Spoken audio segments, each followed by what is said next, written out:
Dear friends, ഇന്നലെ post ചെയ്ത നിഴൽ എന്ന കഥയുടെ അവസാന ഭാഗമാണ് നമ്മളിന്ന് കേൾക്കാൻ പോകുന്നത്. കഥയുടെ ഫസ്റ്റ് പാർട്ട് കേൾക്കാത്തവർക്കായി അതിന്റെ ലിങ്ക് ഡിസ്ക്രിപ്ഷൻ ചേർത്തിട്ടുണ്ട്. നമുക്ക് നേരെ കഥയിലേക്ക് പോകാം. പിൻവശത്തെ വാതിൽ തല്ലിപ്പൊളിച്ച് അവർ അകത്തേക്ക് കയറി. ACPയും സംഘവും ഡോറ് തുറന്ന് അകത്തേക്ക് കയറുന്നു. വീടിനകം വളരെ നീറ്റായിരുന്നു. 2 റൂമുകൾ, ഹാളും കിച്ചണും ഉൾക്കൊള്ളുന്ന ആ വീട്ടിൽ ആകെ ഒരു റൂം മാത്രമേ യൂസ് ചെയ്യാറുണ്ടായിരുന്നുള്ളൂ. ആ റൂമിലെ ഭിത്തിയിൽ ഒരു പെൺകുട്ടിയുടെ പലവിധത്തിലുള്ള ഫോട്ടോസ് വെച്ചിട്ടുണ്ടായിരുന്നു. അത് ജോണിന്റെ മകളുടെ കുഞ്ഞുനാൾ മുതലുള്ള ഓരോ പ്രായത്തിലെയും ഫോട്ടോസ് ആയിരുന്നു. സർ, ഇത് മരിയയുടെ ഫോട്ടോസ് ആകും. അവർ അവിടെ മൊത്തത്തിൽ പരിശോധിക്കുന്നു. പരിശോധനയിൽ മർഡറുമായി കണക്ട് ആവുന്ന യാതൊരു തെളിവും അവിടെ നിന്ന് കണ്ടെത്താനായില്ല.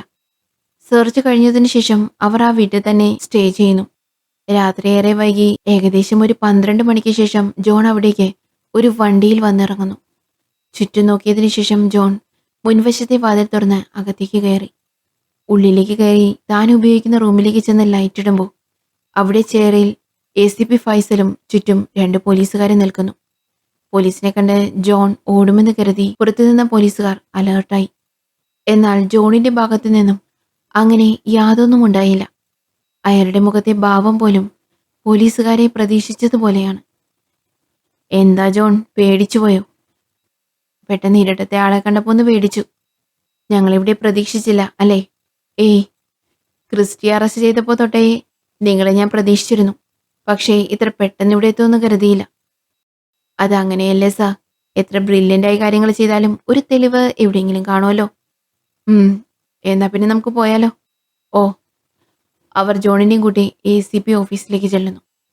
ജോൺ, അതെ. താൻ എത്ര കൊലപാതകങ്ങളാണ് ചെയ്തതെന്നറിയോ? പിന്നെ പ്രായം ഇത്രയും ആയെങ്കിലും ഓർമ്മയ്ക്കൊരു കുഴപ്പമില്ല സാറേ. 7 എണ്ണം. അതിൽ തനിക്കൊരു കുറ്റബോധവും തോന്നുന്നില്ലേ? DGP ചോദിച്ചു. എന്തിന്? അവനൊക്കെ ഇത്രയും നാൾ ജീവിക്കാൻ അനുവദിച്ചതിലുള്ള സങ്കടം മാത്രമേ ഉള്ളൂ. ഓരോന്നിനെയും കൊല്ലാനായി എന്തുമാത്രം കഷ്ടപ്പെട്ടതാ.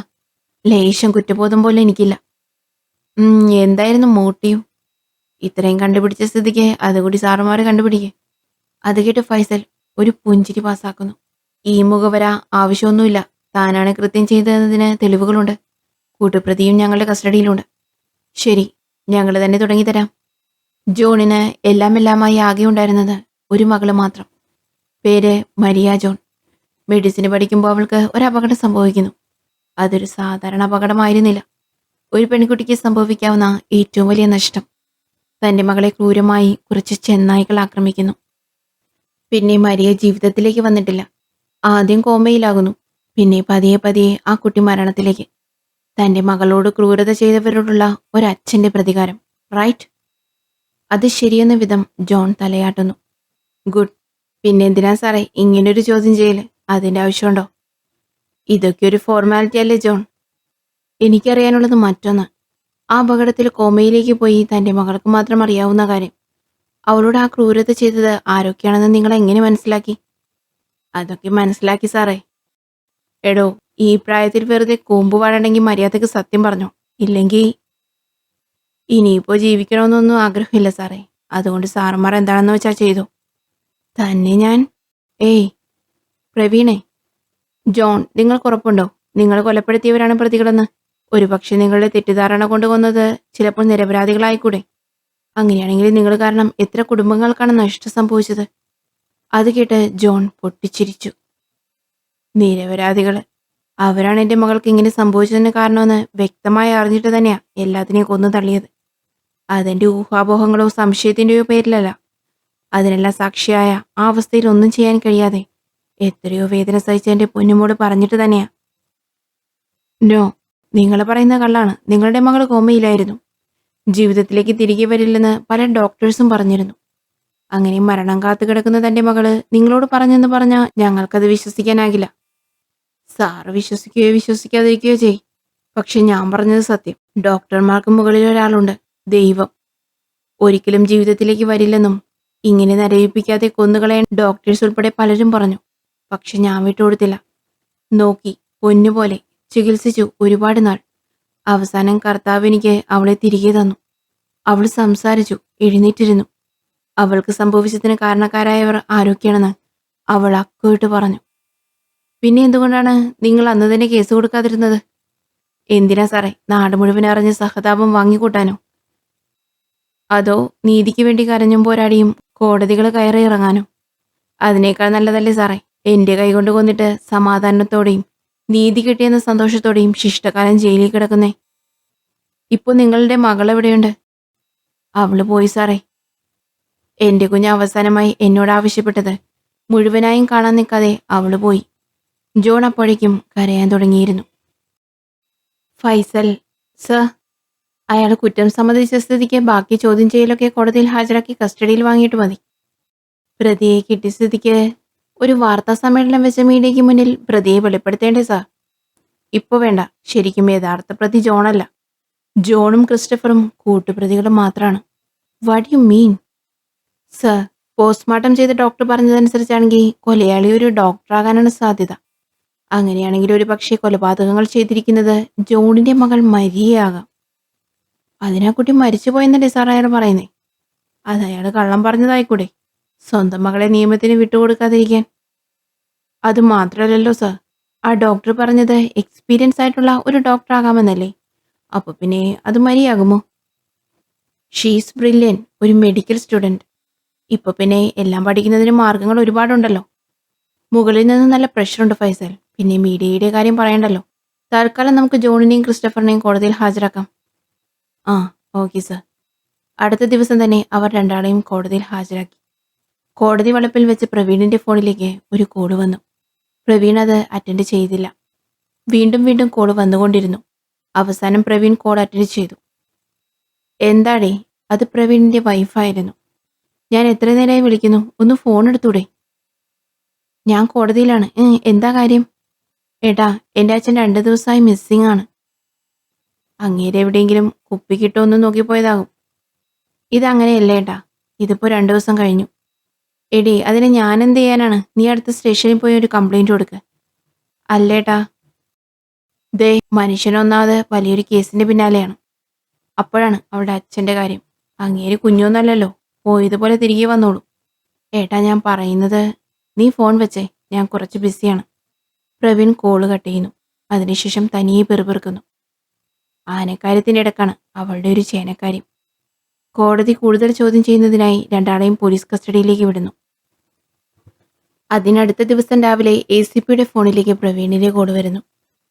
കോൾ അറ്റൻഡ് ചെയ്ത് സംസാരിച്ച ഫൈസൽ വേഗത്തിൽ കാറുമെടുത്ത് എവിടേക്കോ പോയി. അത് വേസ്റ്റ് ഡബ് ചെയ്യുന്ന സ്ഥലമായിരുന്നു. അവിടെ ആളുകൾ തടിച്ചുകൂടിയിട്ടുണ്ട്.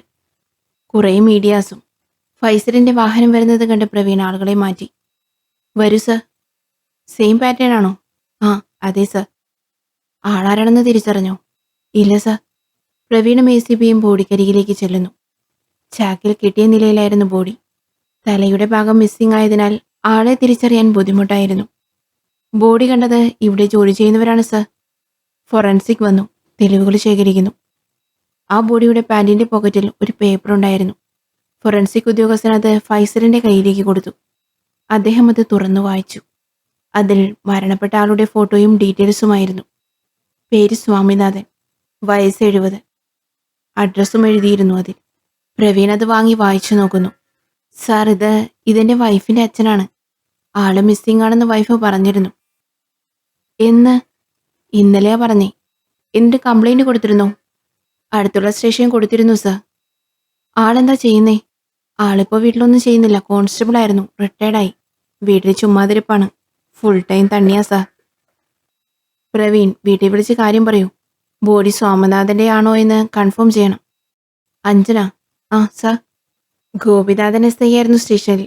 ആ സമയത്ത് അവിടെ വർക്ക് ചെയ്തിരുന്ന പോലീസുകാരുടെ ലിസ്റ്റിൽ സ്വാമിനാഥൻ ഉണ്ടോ എന്ന് അന്വേഷിക്കണം. സർ. ജോണും ക്രിസ്റ്റഫറും പോലീസ് കസ്റ്റഡിയിലാണുള്ളത്. ഞാൻ കരുതിയ പോലെ മരിയാണ് കില്ലറെങ്കിൽ അവൾക്ക് സഹായിയായി കൂട്ടിന് മറ്റാരോ കൂടെയുണ്ട്. ബോഡിയിൽ നിന്നും തലമിസായ സ്ഥിതിക്ക് ഇനിയൊരു കൊലപാതകം കൂടി നടക്കും. ഫൈസൽ മനസ്സിൽ ചിന്തിച്ചു. ഫൈസൽ അവിടെ നിന്നും ACP ഓഫീസിലേക്ക് വരുന്നു. കുറച്ച് മണിക്കൂറുകൾക്ക് ശേഷം അഞ്ജന ACP ഓഫീസിലേക്ക് വന്നു. സർ, സ്വാമിനാഥന്റെ പോസ്റ്റ്മോർട്ടം റിപ്പോർട്ട് സെയിം പാറ്റേൺ തന്നെയാണ് സർ. പിന്നെ സാറ് പറഞ്ഞിരുന്ന കാര്യം ഞാൻ അന്വേഷിച്ചു. കൊല്ലപ്പെട്ട സ്വാമിനാഥൻ ആ സമയത്ത് വർക്ക് ചെയ്തിരുന്നത് ആ സ്റ്റേഷനിലായിരുന്നു. Okay sir. ജോണും ക്രിസ്റ്റഫറും ഇപ്പോൾ കസ്റ്റഡിയിലുണ്ട്.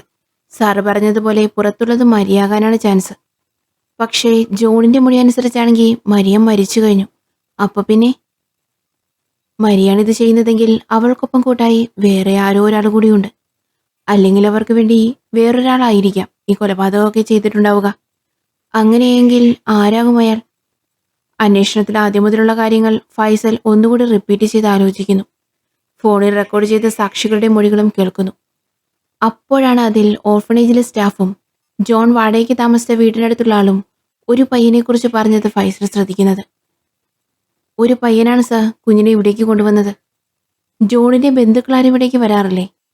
അവരാരും വരുന്നത് അയാൾക്ക് ഇഷ്ടമല്ലായിരുന്നു. പിന്നെ ഒരു പയ്യനിടയ്ക്ക് വരാറുണ്ടായിരുന്നു. ആരായിരിക്കും ആ പയ്യൻ? ഫൈസൽ ഉടൻ തന്നെ ഫോണിൽ മരിയെ ട്രീറ്റ്മെന്റ് ചെയ്ത ഡോക്ടറെ വിളിച്ച് കാര്യം തിരക്കി. അതെ സർ, അവരുടെ കൂടെ ഒരു പയ്യനുണ്ടായിരുന്നു. അപകടം പറ്റിയ ആ കുട്ടിയെ ആ പയ്യനും മറ്റൊരാളും ചേർന്നാണ് ഹോസ്പിറ്റലിലേക്ക് കൊണ്ടുവന്നത്. ആ സമയം മുതൽ ഞങ്ങൾ അവസാനം കാണുന്നത് വരെ അവർക്കൊപ്പം ആ പയ്യനെ ഞാൻ കണ്ടിട്ടുണ്ട്. ആ പയ്യൻ ആരാണെന്ന് ജോൺ ഡോക്ടറോട് പറഞ്ഞിരുന്നോ? കൂടെ പഠിക്കുന്ന പയ്യനാണെന്നോ മറ്റോ പറഞ്ഞതായിട്ടാണ് എൻ്റെ ഒരു ഓർമ്മ. ഡോക്ടർക്ക് ആ പയ്യൻ്റെ പേര് ഓർമ്മയുണ്ടോ?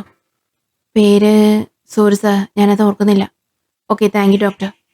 മരിയയുടെ ഫ്രണ്ട് ആകുമ്പോൾ ആ പയ്യനും ഡോക്ടറാണ്. ഒരുപക്ഷെ ഇനി അവനാകുമോ നമ്മൾ അന്വേഷിക്കുന്ന കില്ലർ? ആരായിരിക്കും സർ ആ പയ്യൻ? ACP ക്രിസ്റ്റഫറിൻ്റെ അടുത്തേക്ക് ചെല്ലുന്നു. ക്രിസ്റ്റഫർ, ഞങ്ങളുടെ അന്വേഷണത്തിൽ നിന്ന് അറിയാൻ കഴിഞ്ഞത് ക്രിസ്റ്റഫർ എന്ന ക്രിസ്റ്റി ജനിച്ച് മണിക്കൂറുകൾക്കകം ആ ഓഫനേജിൽ വരികയും അവിടെയുള്ള കുട്ടികളുമായി മാത്രം ഇടപഴകി ജീവിക്കുകയും ചെയ്ത ഒരു പാവം കുട്ടി. അങ്ങനെയുള്ള താൻ ആർക്കു വേണ്ടിയിട്ടാണ്, അല്ലെങ്കിൽ എന്തിനു വേണ്ടിയിട്ടാണ് ഇങ്ങനെയൊരു കൃത്യത്തിന് വേണ്ടി അവർക്കൊപ്പം കൂടിയത്? പണത്തിനു വേണ്ടിയാണോ?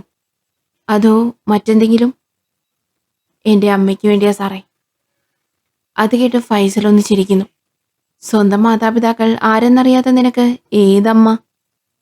എനിക്ക് ജന്മം നൽകിയ എൻ്റെ അമ്മ. ഓക്കെ, ആരാ നിന്റെ അമ്മ?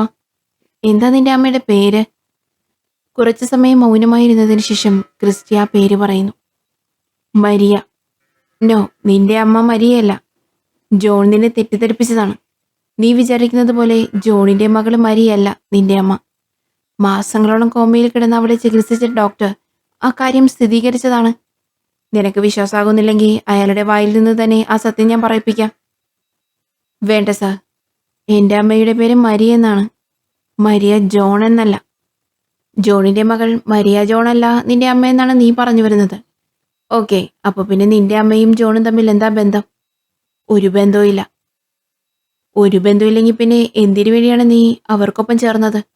നിന്നെ അവർ ഭീഷണിപ്പെടുത്തിയോ അതോ വലിയ തുക ഓഫർ ചെയ്തോ? കടപ്പാടാണ് സാറേ. കുഞ്ഞുനാൾ മുതൽ എനിക്ക് വേണ്ടതൊക്കെ ആ അങ്കിള് ചെയ്തു തന്നു. അതിനുള്ള പ്രത്യുപകാരം മാത്രം. അത് എത്ര പണം കൊടുത്താലും കിട്ടില്ല. ഓക്കെ, നീ ജോണിന്റെ മകൾ മരിയെ കണ്ടിട്ടുണ്ടോ? ഫോട്ടോയിൽ കണ്ടിട്ടുണ്ട്. നേരിൽ കണ്ടിട്ടില്ലേ? ഇല്ല. ഓ, അത് വെറുതെ. ഇത്രയും നാൾ അയാൾക്കൊപ്പം കൂടിയിട്ടും ഒരിക്കൽ പോലും കണ്ടിട്ടില്ലെന്ന് പറയുമ്പോൾ അത് വിശ്വസിക്കാൻ ഇത്തിരി പാടാണ്. അവർ പറഞ്ഞത് ചെയ്തു കൊടുത്തു, അല്ലാതെ ഒന്നിലും അവരെന്നെ നേരിട്ട് ഇൻവോൾവ് ചെയ്യിച്ചിട്ടില്ല. ശരി, ഞാൻ വിശ്വസിച്ചു. നിന്റെ അമ്മ ഇപ്പോൾ എവിടെയുണ്ട്? അമ്മയൊക്കെ എൻ്റെ തലവട്ടം കണ്ടപ്പോഴേ പോയി സാറേ. അതുകൊണ്ടല്ലേ ഞാൻ അനാഥനായത്. ജോണിനൊപ്പം വേറൊരാൾ കൂടി ഉണ്ടായിരുന്നില്ലേ? അയാളുടെ പേരെന്താ? എനിക്ക് ജോൺ അങ്കിളിനെ മാത്രമേ അറിയൂ. വേറെ ആരെങ്കിലും ഉണ്ടോ എന്നോ അവർ ആരെന്നോ ഒന്നും എനിക്കറിയില്ല. ക്രിസ്റ്റഫറിനോടൊന്നും ചോദിച്ചിട്ട് കാര്യമില്ലെന്ന് മനസ്സിലാക്കിയ ഫൈസൽ അവിടെ നിന്നും പുറത്തേക്ക് വരുന്നു. സർ, ചെക്കിന് 2 പൊട്ടിച്ചിട്ട് ചോദിച്ചാ സത്യം മണിമണി പോലെ പുറത്തു വരും, സാം പറഞ്ഞു. ഒരുപക്ഷെ അവൻ പറഞ്ഞതാകും സാം ശരി. നേരിട്ട് ജോൺ അവനെ ഒന്നിലും ഇൻവോൾവ് ചെയ്യിച്ചു കാണില്ല. അല്ലെങ്കിൽ ജോൺ പറഞ്ഞു പഠിപ്പിച്ച കള്ളം അവൻ ആവർത്തിക്കുന്നു. സർ, ജോണിനോട് ചോദിച്ചാലോ? ഇവനേക്കാ തന്ത്രശാലിയാണ് അയാൾ. അതുകൊണ്ട് കാര്യമൊന്നുമില്ല. ഇനി എന്തു ചെയ്യുമെന്ന് ചിന്തിക്കുമ്പോഴാണ് ഫൈസലിന്റെ മനസ്സിലൊരു കാര്യം ഓർമ്മ വരുന്നത്. സാം. സർ, ആ ഓഫണേജിൽ വിളിച്ച് മദർ ഫിലോമിന വന്നോ എന്ന് അന്വേഷിക്കണം. എത്തിയിട്ടില്ലെങ്കിൽ അവർ അഡ്മിറ്റായ ഹോസ്പിറ്റലിൽ ഡീറ്റെയിൽസ് കിട്ടണം. ഇനിയും വൈകാൻ പാടില്ല. സർ. സാം ഓഫണേജിൽ വിളിച്ച് കാര്യം തിരക്കുന്നു. സർ, അവർ നാളെ എത്തും. ഓക്കെ, നാളെ തന്നെ നമുക്ക് അവിടെ എത്തണം. അടുത്ത ദിവസം രാവിലെ തന്നെ പ്രവീൺ ഓഫീസിലേക്ക് വരുന്നു. എന്തായി പ്രവീൺ, ചടങ്ങുകളൊക്കെ കഴിഞ്ഞു? ഉവ് സർ. പിന്നെ സാറ് പറഞ്ഞതനുസരിച്ച് സ്വാമിനാഥന്റെ റൂമൊക്കെ ഞാൻ നോക്കി. അങ്ങനെ നമുക്ക് ആവശ്യമുള്ളതൊന്നും കിട്ടിയില്ല. പിന്നെ അയാൾക്ക് ഡയറി എഴുതുന്ന സ്വഭാവമൊന്നും അങ്ങനെയൊന്നുമില്ല. റിട്ടയർഡ് ആയെങ്കിലും ഇപ്പോഴും ആളുകളെ പറ്റിച്ചൊക്കെ തന്നെ ജീവിക്കുന്നത്. ഇവിടെ കില്ലർ ഫോണിൽ കൂടിയാണ് ആളെ കോണ്ടാക്ട് ചെയ്തിരിക്കുന്നത്. ഏതോ ഒരു പ്രോപ്പർട്ടി കാര്യം സംസാരിക്കാനായി ഒരാൾക്കൊപ്പം പോയതാണ്. ജോണിനൊപ്പമാണ് പോയതെന്ന് CCTV വിഷ്വൽസിൽ നിന്ന് കണ്ടെത്തിയിട്ടുണ്ട്. ജോൺ നമ്മുടെ കസ്റ്റഡിയിലാകുന്ന അന്നേ ദിവസമാണ് സ്വാമിനാഥൻ മിസ്സായിരിക്കുന്നത്. ഒരു കാര്യം ഉറപ്പാണ് സർ, സ്വാമിനാഥനെ കടത്തിയത് ജോൺ തന്നെയാണ്. പക്ഷേ കൊലപ്പെടുത്തിയിരിക്കുന്നത് മറ്റാരോ ആണ്. സർ, ഇറങ്ങിയാലോ? യെസ്. എവിടേക്കാണ് സർ? സിസ്റ്റർ ഫിലോമിനെന്ന് കാണാമെന്ന് പറഞ്ഞിട്ടുണ്ട്. അവർ ഓഫനേജിലേക്ക് പോകുന്നു. പുറത്ത് വണ്ടിയുടെ സൗണ്ട് കേട്ട് സിസ്റ്ററോടായി അവർക്കൊപ്പമുണ്ടായിരുന്ന ഹോം നേഴ്സ് പറയുന്നു. മാഡം, അവർ എത്തിയെന്ന് തോന്നുന്നു.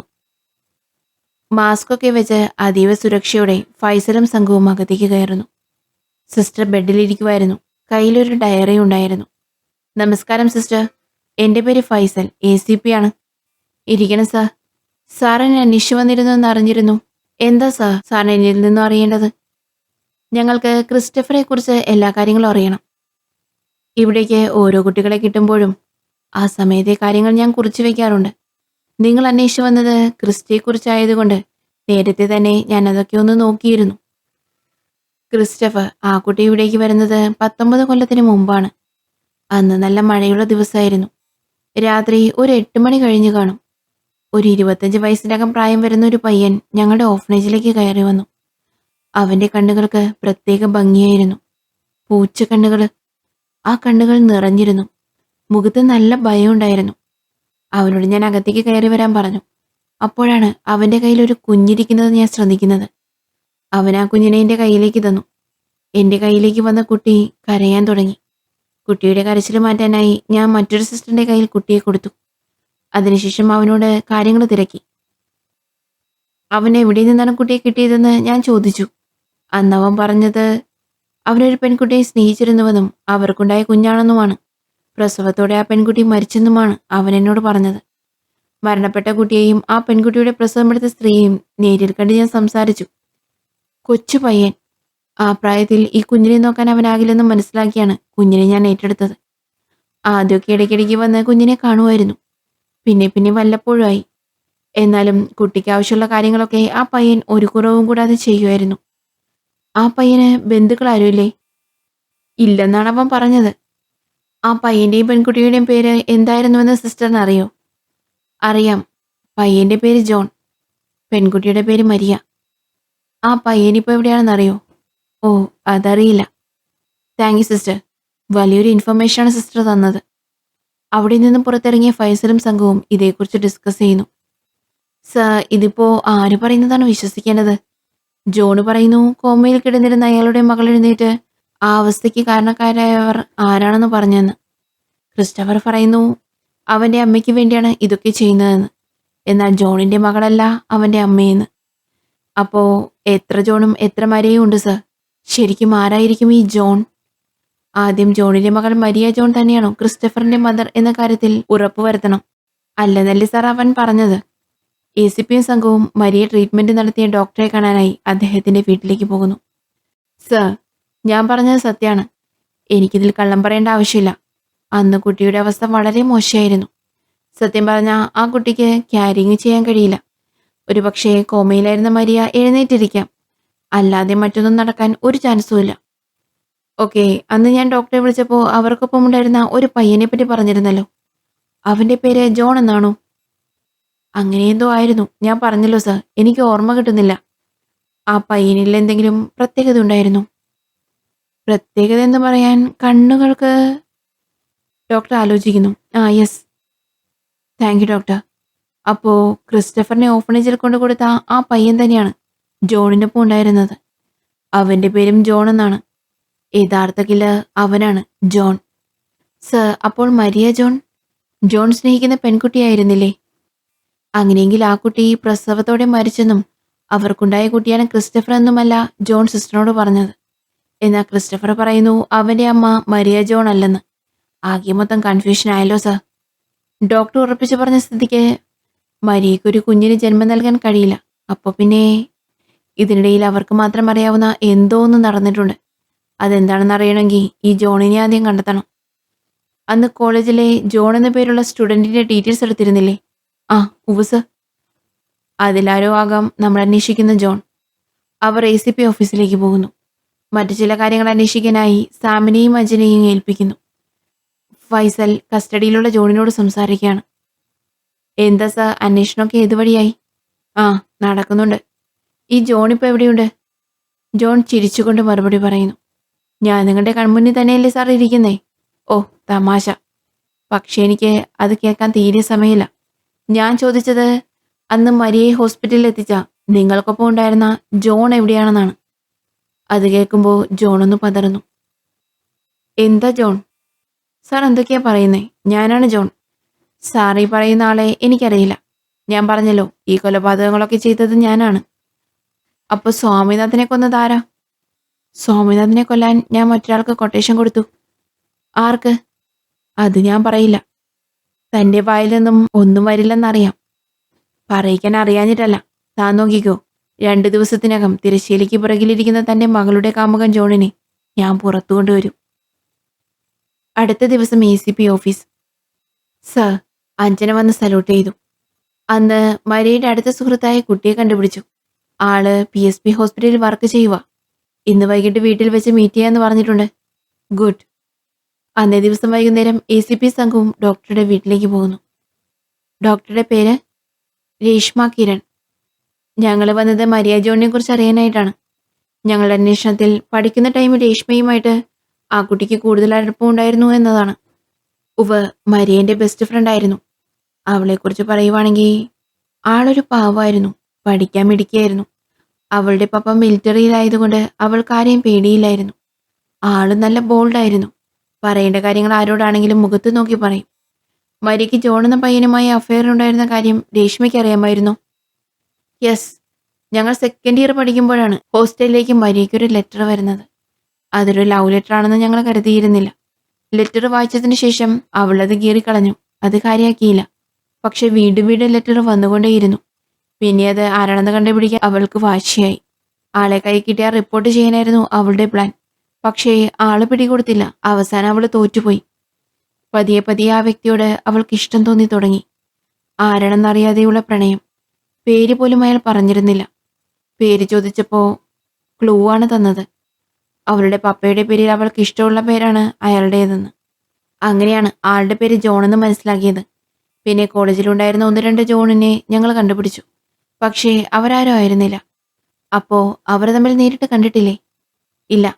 അന്ന് മരിയയ്ക്ക് അപകടം സംഭവിച്ച ദിവസം അവൾ വീട്ടിലേക്ക് പോകുന്ന വഴി തമ്മിൽ മീറ്റ് ചെയ്യാമെന്നാ ജോൺ പറഞ്ഞിരുന്നേ. അതിനുശേഷം എന്താണ് സംഭവിച്ചതെന്ന് എനിക്കറിയില്ല. അന്നാണ് ഞാൻ അവളെ അവസാനമായി കാണുന്നത് പോലും. മരിയയ്ക്ക് ശരിക്കും എന്താ സംഭവിച്ചത്? ആക്സിഡന്റ് ആണെന്നാണ് അറിഞ്ഞത്. കൂടുതലൊന്നും അറിഞ്ഞില്ല. മരിയയും നിങ്ങളുടെ ബാച്ചിലെ ടോണി, രമേശ് അവരുമായി എന്തെങ്കിലും പ്രശ്നമുണ്ടായിരുന്നു? അനൂപ് അവളുടെ പുറകെ ഒരുപാട് നടന്നതാണ്. അവളെ അവൻ പ്രപ്പോസ് ചെയ്തിരുന്നു. അവളത് റിജക്റ്റ് ചെയ്തു. അതിനുശേഷം ഓരോന്ന് പറഞ്ഞ് അവർ പ്രശ്നത്തിന് വരുമായിരുന്നു. ആക്സിഡന്റ് പറ്റിയ മരിയയെ കാണാനായി രേഷ്മ പോയിരുന്നില്ലേ? 1-2 വട്ടം പോയിരുന്നു. അന്നേരം അവളെ കാണാൻ കഴിഞ്ഞില്ല. ICUവിലായിരുന്നു. പിന്നെ വീട്ടിലേക്ക് ഒരിക്കൽ പോയപ്പോൾ അവളുടെ പപ്പ കാണാൻ സമ്മതിച്ചില്ല. പിന്നെ അതിന് ശ്രമിച്ചതുമില്ല. Okay, thank you. രേഷ്മ, ഇനി എന്തെങ്കിലും ആവശ്യമുണ്ടെങ്കിൽ ഞാൻ വിളിപ്പിക്കും. രേഷ്മയോട് സംസാരിച്ചതിന് ശേഷം അവർ അവിടെ നിന്ന് ഇറങ്ങി. സർ, അപ്പോ ആരും ആ ജോണിനെ നേരിട്ട് കണ്ടിട്ടില്ല. ഇനി നമ്മളെങ്ങനെ അവനെ കണ്ടുപിടിക്കും? ആ, നോക്കാം. അടുത്ത ദിവസം രാവിലെ തന്നെ അടുത്തൊരു ഡെഡ് ബോഡി കിട്ടിയെന്ന വാർത്ത കേട്ടുകൊണ്ടാണ് ഫൈസൽ ഉണർന്നത്. ഫൈസലും സംഘവും ഉടനെ തന്നെ സ്പോട്ടിലേക്ക് പുറപ്പെട്ടു. മറ്റു ബോഡികളെ പോലെ തന്നെ ആളൊഴിഞ്ഞ പ്രദേശത്ത് ചാക്കൽ കെട്ടിയ നിലയിലായിരുന്നു ഈ ഡെഡ് ബോഡി കിടന്നിരുന്നത്. സർ, ഈ ഡെഡ് ബോഡിക്കും തലയില്ല. ഫോറൻസിക് വന്ന് ഡെഡ് ബോഡി പരിശോധിച്ചു. സ്വാമിനാഥന്റെ ഡെഡ് ബോഡിയിൽ നിന്നും കിട്ടിയതുപോലെ ആളെ തിരിച്ചറിയുന്നതിന് വേണ്ടിയുള്ള ഒരു കുറിപ്പ് ഈ ഡെഡ് ബോഡിയിലുണ്ടായിരുന്നു. പ്രവീൺ ആ കുറിപ്പ് വായിക്കുന്നു. സോമൻ, കുന്നിൽ വീട്. പ്രവീൺ അതിലുണ്ടായിരുന്ന ഫോൺ നമ്പറിൽ വിളിച്ച് കാര്യങ്ങൾ അന്വേഷിക്കുന്നു. സർ, ഈ ഡെഡ് ബോഡിക്കും തലയില്ലാത്ത സ്ഥിതിക്ക് ഇനിയൊരു കൊലപാതകത്തിന് ചാൻസ് ഉണ്ട്, സാം പറഞ്ഞു. ആദ്യമൊക്കെ ഒരാഴ്ചയുടെ ഗ്യാപ്പ് ഉണ്ടായിരുന്നു. ഇതിപ്പോ ദിവസങ്ങളുടെ വ്യത്യാസത്തിലാണല്ലോ സർ, അഞ്ജന പറഞ്ഞു നിർത്തി. സർ, ഈ സോമൻ ഡ്രൈവറാണ്. 25 വർഷത്തോളമായി ഓട്ടോറിക്ഷയാണ് ഓടിക്കുന്നത്. ഇന്നലെ മുതൽ ഇയാൾ മിസ്സിംഗ് ആണ്. ഇയാളുടെ ഓട്ടോ വഴിയിൽ ഉപേക്ഷിക്കത്തക്ക രീതിയിൽ പോലീസ് കണ്ടെത്തിയിട്ടുണ്ട്. ബോഡി പോസ്റ്റ്മോർട്ടം ചെയ്യുന്നതിനായി കൊണ്ടുപോകുന്നു. ACPയും സംഘവും സോമൻ മിസ്സിംഗ് ആയ സ്പോട്ടിലേക്ക് ചെല്ലുന്നു. ഇതാണ് സാർ ഓട്ടോ. അവിടെ പരിസര പ്രദേശങ്ങൾ നിരീക്ഷിക്കുകയാണ്. അവർ അവിടെ അടുത്തുള്ള ഒരു ഷോപ്പിലെ CCTV വിഷ്വൽസ് എടുത്ത് നോക്കുന്നു. അതിൽ രാത്രി 9 മണി കഴിഞ്ഞ് അതുവഴി വരികയായിരുന്ന സോമന്റെ ഓട്ടോ പെട്ടെന്ന് നിൽക്കുന്നു. അതിൽ നിന്നും സോമൻ ഇറങ്ങി വന്ന് വണ്ടിക്ക് എന്താ പറ്റിയതെന്ന് നോക്കുന്നതും കാണാം. അതേസമയം അവിടേക്ക് വന്ന ഒരു ഓൾട്ടോ കാർ അവിടെ നിർത്തുകയും അതിനുള്ളിലെ ആൾ സോമനോട് എന്തോ ചോദിക്കുന്നു. പിന്നെ സോമൻ ആ കാറിൽ കയറി പോകുന്നതും കാണാം. വാഹനം ഓടിച്ചിരുന്നയാൾ തലയിൽ തൊപ്പിയും മുഖത്ത് മാസ്കും വെച്ച് മുഖം കവർ ചെയ്തിട്ടുണ്ടായിരുന്നു. പ്രവീൺ, ഈ കാറിന്റെ ഡീറ്റെയിൽസ് എടുക്ക്. Okay sir. സർ, ആ കാർ നമ്മുടെ കസ്റ്റഡിയിലുള്ള ജോണിന്റെ പേരിലുള്ളതാണ്. സർ, ഓട്ടോയുടെ ടയർ അള്ളുപയോഗിച്ച് പഞ്ചറാക്കിയതാണ് നിൽക്കാൻ കാരണം. കുറച്ച് മണിക്കൂറുകൾക്ക് ശേഷം ACP ഓഫീസ്. പ്രവീൺ സോമന്റെ പോസ്റ്റ്മോർട്ടം റിപ്പോർട്ടുമായി വരുന്നു. ഫൈസൽ ആകെ നിരാശയിലായിരുന്നു. വാഷ്റൂമിലെ കണ്ണാടിയിൽ നോക്കി ഫൈസൽ അലറി വിളിക്കുന്നു. സർ, അറിയോ ഓക്കെ? സർ, സോമന്റെ പോസ്റ്റ്മോർട്ടം റിപ്പോർട്ട് അവിടെ വെച്ചേക്ക് പ്രവീൺ. ഓരോ മടം നടക്കുമ്പോഴും അടുത്തതിനെ കൊണ്ട് തടയാൻ കഴിയുമെന്ന ഓവർ കോൺഫിഡൻസ് ഉണ്ടായിരുന്നു. എൻ്റെ കരിയറിൽ തന്നെ ആദ്യത്തെ സംഭവമാണ് ഒരു കേസ് അന്വേഷിച്ചിട്ട് തോറ്റുപോകുന്നത്. സാർ, അതിന് പ്രതിയെ നമുക്കറിയാലോ. ആർക്കറിയാം? പ്രവീണിനറിയോ? എനിക്കറിയോ? ആർക്കറിയില്ല. ജോൺ എന്നൊരു പേര് മാത്രമേ നമുക്കറിയൂ. ജോൺ. ആരായി ജോൺ? അയാളെ കണ്ടിട്ടുള്ള ആരെങ്കിലും ഉണ്ടോ? നിരാശയിൽ നിൽക്കുമ്പോഴാണ് ഫൈസലിന്റെ ഫോണിലേക്ക് DGPയുടെ കോൾ വരുന്നത്. DGPയാ. കേസ് അന്വേഷണം നമ്മളിൽ നിന്ന് പോകാൻ ചാൻസ് ഉണ്ട്. അത് പറയാനായി വിളിക്കുന്നതാണ്. ഫൈസൽ ഫോൺ അറ്റൻഡ് ചെയ്ത് സംസാരിച്ചതിന് ശേഷം DGP ഓഫീസിലേക്ക് ചെല്ലുന്നു. എടോ, കേസ് നമ്മുടെ കയ്യിൽ നിന്ന് പോകും. CBI കൊണ്ട് അന്വേഷിക്കണമെന്ന് പറഞ്ഞ നല്ല പ്രഷറുണ്ട്. ഉടനെ തന്നെ ഉത്തരവ് വരും. നമുക്ക് മുന്നിൽ മാക്സിമം 2 ദിവസത്തെ സമയം മാത്രമേ ഉള്ളൂ. അത് കേട്ട് ഫൈസൽ ആകെ ഡിസ്പാകുന്നു. താൻ നിരാശപ്പെടേണ്ട. തന്നെ കൊണ്ടാകുന്ന വിധം താൻ അന്വേഷിച്ചു. കൂട്ടുപ്രതികളെയും അറസ്റ്റ് ചെയ്തു. പിന്നെ എപ്പോഴും നമുക്ക് ജയിക്കാൻ കഴിയില്ലല്ലോ. കാണാമറയി തീരുന്നത് കൊണ്ട് അവൻ സന്തോഷിക്കുന്നുണ്ടാവും. അല്ലേ സർ? ഞാൻ ഇറങ്ങട്ടെ സർ? ഫൈസൽ സല്യൂട്ട് അടിച്ച് DGP ഓഫീസിൽ നിന്നും ഇറങ്ങി. ആ സമയം ഫൈസലിന്റെ ഫോണിലേക്ക് ഒരു കോള് വന്നു. ഫൈസൽ അത് അറ്റൻഡ് ചെയ്ത് സംസാരിക്കുന്നു. ഹലോ സർ, ഞാൻ ഫിലോമിനയാണ്, ഓർഫണേജിലെ. മനസ്സിലായി, പറഞ്ഞോളൂ മാഡം. ഞാനീ പറയുന്നത് സാറിന് ഉപകാരപ്പെടുമോ എന്ന് എനിക്കറിയില്ല. ഈ കാര്യം സാറിനോട് പറയണമെന്ന് എൻ്റെ മനസ്സ് പറഞ്ഞുകൊണ്ടിരിക്കുന്നു. അതുകൊണ്ടാണ്. എന്താണെങ്കിലും മാഡം പറഞ്ഞോളൂ. സാർ എന്നോട് ചോദിച്ചിരുന്നില്ലേ ആ പയ്യനെ, ജോണിനെ പിന്നെ എപ്പോഴെങ്കിലും കണ്ടിരുന്നോ എന്ന്? യെസ്. ഒരിക്കൽ ഞങ്ങളുടെ ഓർഫനേജിലെ തന്നെ മറ്റൊരു സിസ്റ്ററിന്റെ ട്രീറ്റ്മെന്റിന്റെ ഭാഗമായി ഞങ്ങൾ എറണാകുളത്തുള്ള ഒരു ഗവൺമെന്റ് ഹോസ്പിറ്റലിൽ പോയിരുന്നു. അവിടെ വെച്ച് ഞാൻ അവനെ പോലെ ഒരാളെ ഞാൻ കണ്ടിരുന്നു. ഒരുപാട് കുട്ടികളെ കാണുകയും അവരെ വളർത്തുകയും ചെയ്ത ആളാണ് ഞാൻ. ചിലരുടെ മുഖം നമ്മുടെ മനസ്സിനെ വല്ലാതെ സ്വാധീനിക്കും. അന്ന് ആ മഴയത്ത് എൻ്റെ മുന്നിലേക്ക് വന്ന ആ പയ്യൻ തന്നെയായിരുന്നു അത്. അവൻ്റെ ആ കണ്ണുകൾക്ക് മാറ്റമുണ്ടായിരുന്നതൊഴിച്ചാൽ ബാക്കിയൊക്കെ പെർഫെക്റ്റ് ആയിരുന്നു. പക്ഷേ അന്ന് അവൻ എന്നെയോ ആ ഓർഫനേജിനെയോ അറിയില്ലെന്നാണ് എന്നോട് പറഞ്ഞത്. ഒരുപക്ഷേ അതെൻ്റെ തോന്നലാകാം, അറിയില്ല. ഇക്കാര്യം സാറിനോട് പറയണമെന്ന് തോന്നി. അതാണ് ഈ രാത്രിയിൽ സാറിനെ ബുദ്ധിമുട്ടിച്ചത്. അത് സാരില്ല. Thanks madam. പിന്നെ എന്തായിരുന്നു ആ ഡോക്ടറുടെ പേര്? Johnson Samuel. ഈ സംഭവം നടന്നിട്ട് എത്ര നാളായി? അതൊരു വർഷത്തോളായി. ഓക്കെ. ഫൈസൽ ഉടനെ തന്നെ ആരെയോ വിളിച്ച് കാര്യങ്ങൾ അന്വേഷിക്കാൻ ഏൽപ്പിക്കുന്നു. അവിടെ നിന്നും ഫൈസൽ നേരെ ACP ഓഫീസിലേക്ക് ചെല്ലുന്നു.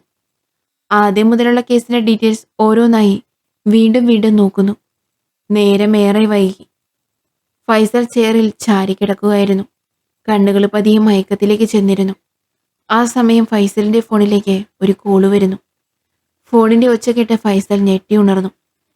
ഫോൺ അറ്റൻഡ് ചെയ്ത് സംസാരിച്ച ശേഷം വാട്സപ്പിൽ വന്ന മെസ്സേജ് അദ്ദേഹം നോക്കി. അത് ആ ഡോക്ടറുടെ ഡീറ്റെയിൽസ് ആയിരുന്നു. അത് നോക്കിയതിനു ശേഷം ഫൈസൽ വേഗം തന്റെ കാറുമെടുത്ത് എവിടേക്കോ പോകുന്നു. നേരം പുലർന്നു തുടങ്ങിയിരുന്നു. ഫൈസലിന്റെ വാഹനം ചെന്ന് നിന്നത് ഒരു ചായക്കടയ്ക്ക് മുന്നിലാണ്. വാഹനം നിർത്തി ഫൈസൽ ഒരു ചായ കുടിക്കുന്നു. ചേട്ടാ, ഇവിടെ ഈ ജോൺസൺ കുര്യാക്കോസിന്റെ വീട് എവിടെയാ? ജോൺസൺ കുര്യാക്കോസോ? അങ്ങനെ ആരെയും അറിയില്ലല്ലോ. മോനെ, അഡ്രസ് ഇവിടെയാണെന്നാണോ പറഞ്ഞേ? അതെ. വീട്ടുപേരെന്താ? ഏഞ്ചൽ. ഏഞ്ചൽ. അങ്ങനെ ആള് ഡോക്ടറാണോ? അതെ. ഏഞ്ചൽ കുര്യാക്കോസിനെ കുറിച്ചാണോ സാറ് ചോദിക്കുന്നേ? അയാളുടെ വീട്ടുപേരാണ് ഏഞ്ചൽ. അദ്ദേഹത്തിന്റെ മകൻ ഒരു പയ്യനുണ്ടായിരുന്നു. അവന്റെ പേര് ഞാൻ മറന്നു. അവരെക്കുറിച്ചാണോ മോൻ ചോദിക്കുന്നേ? ആ അതെ. അവർ ഇവിടെ നിന്നൊക്കെ പോയല്ലോ. കുര്യാക്കോസ് മരിച്ചതിന് ശേഷം വീട് സ്ഥലം എല്ലാം ചെക്കൻ വിറ്റു. ഇവിടെ നിന്നൊക്കെ പോയി. ആരാ ഇപ്പൊ അവിടെ താമസിക്കുന്നേ? അതൊരു ഗൾഫുകാരാണ് വാങ്ങിയത്. അവർ വല്ലപ്പോഴും നാട്ടിലേക്ക് വരുമ്പോൾ ഉപയോഗിക്കും.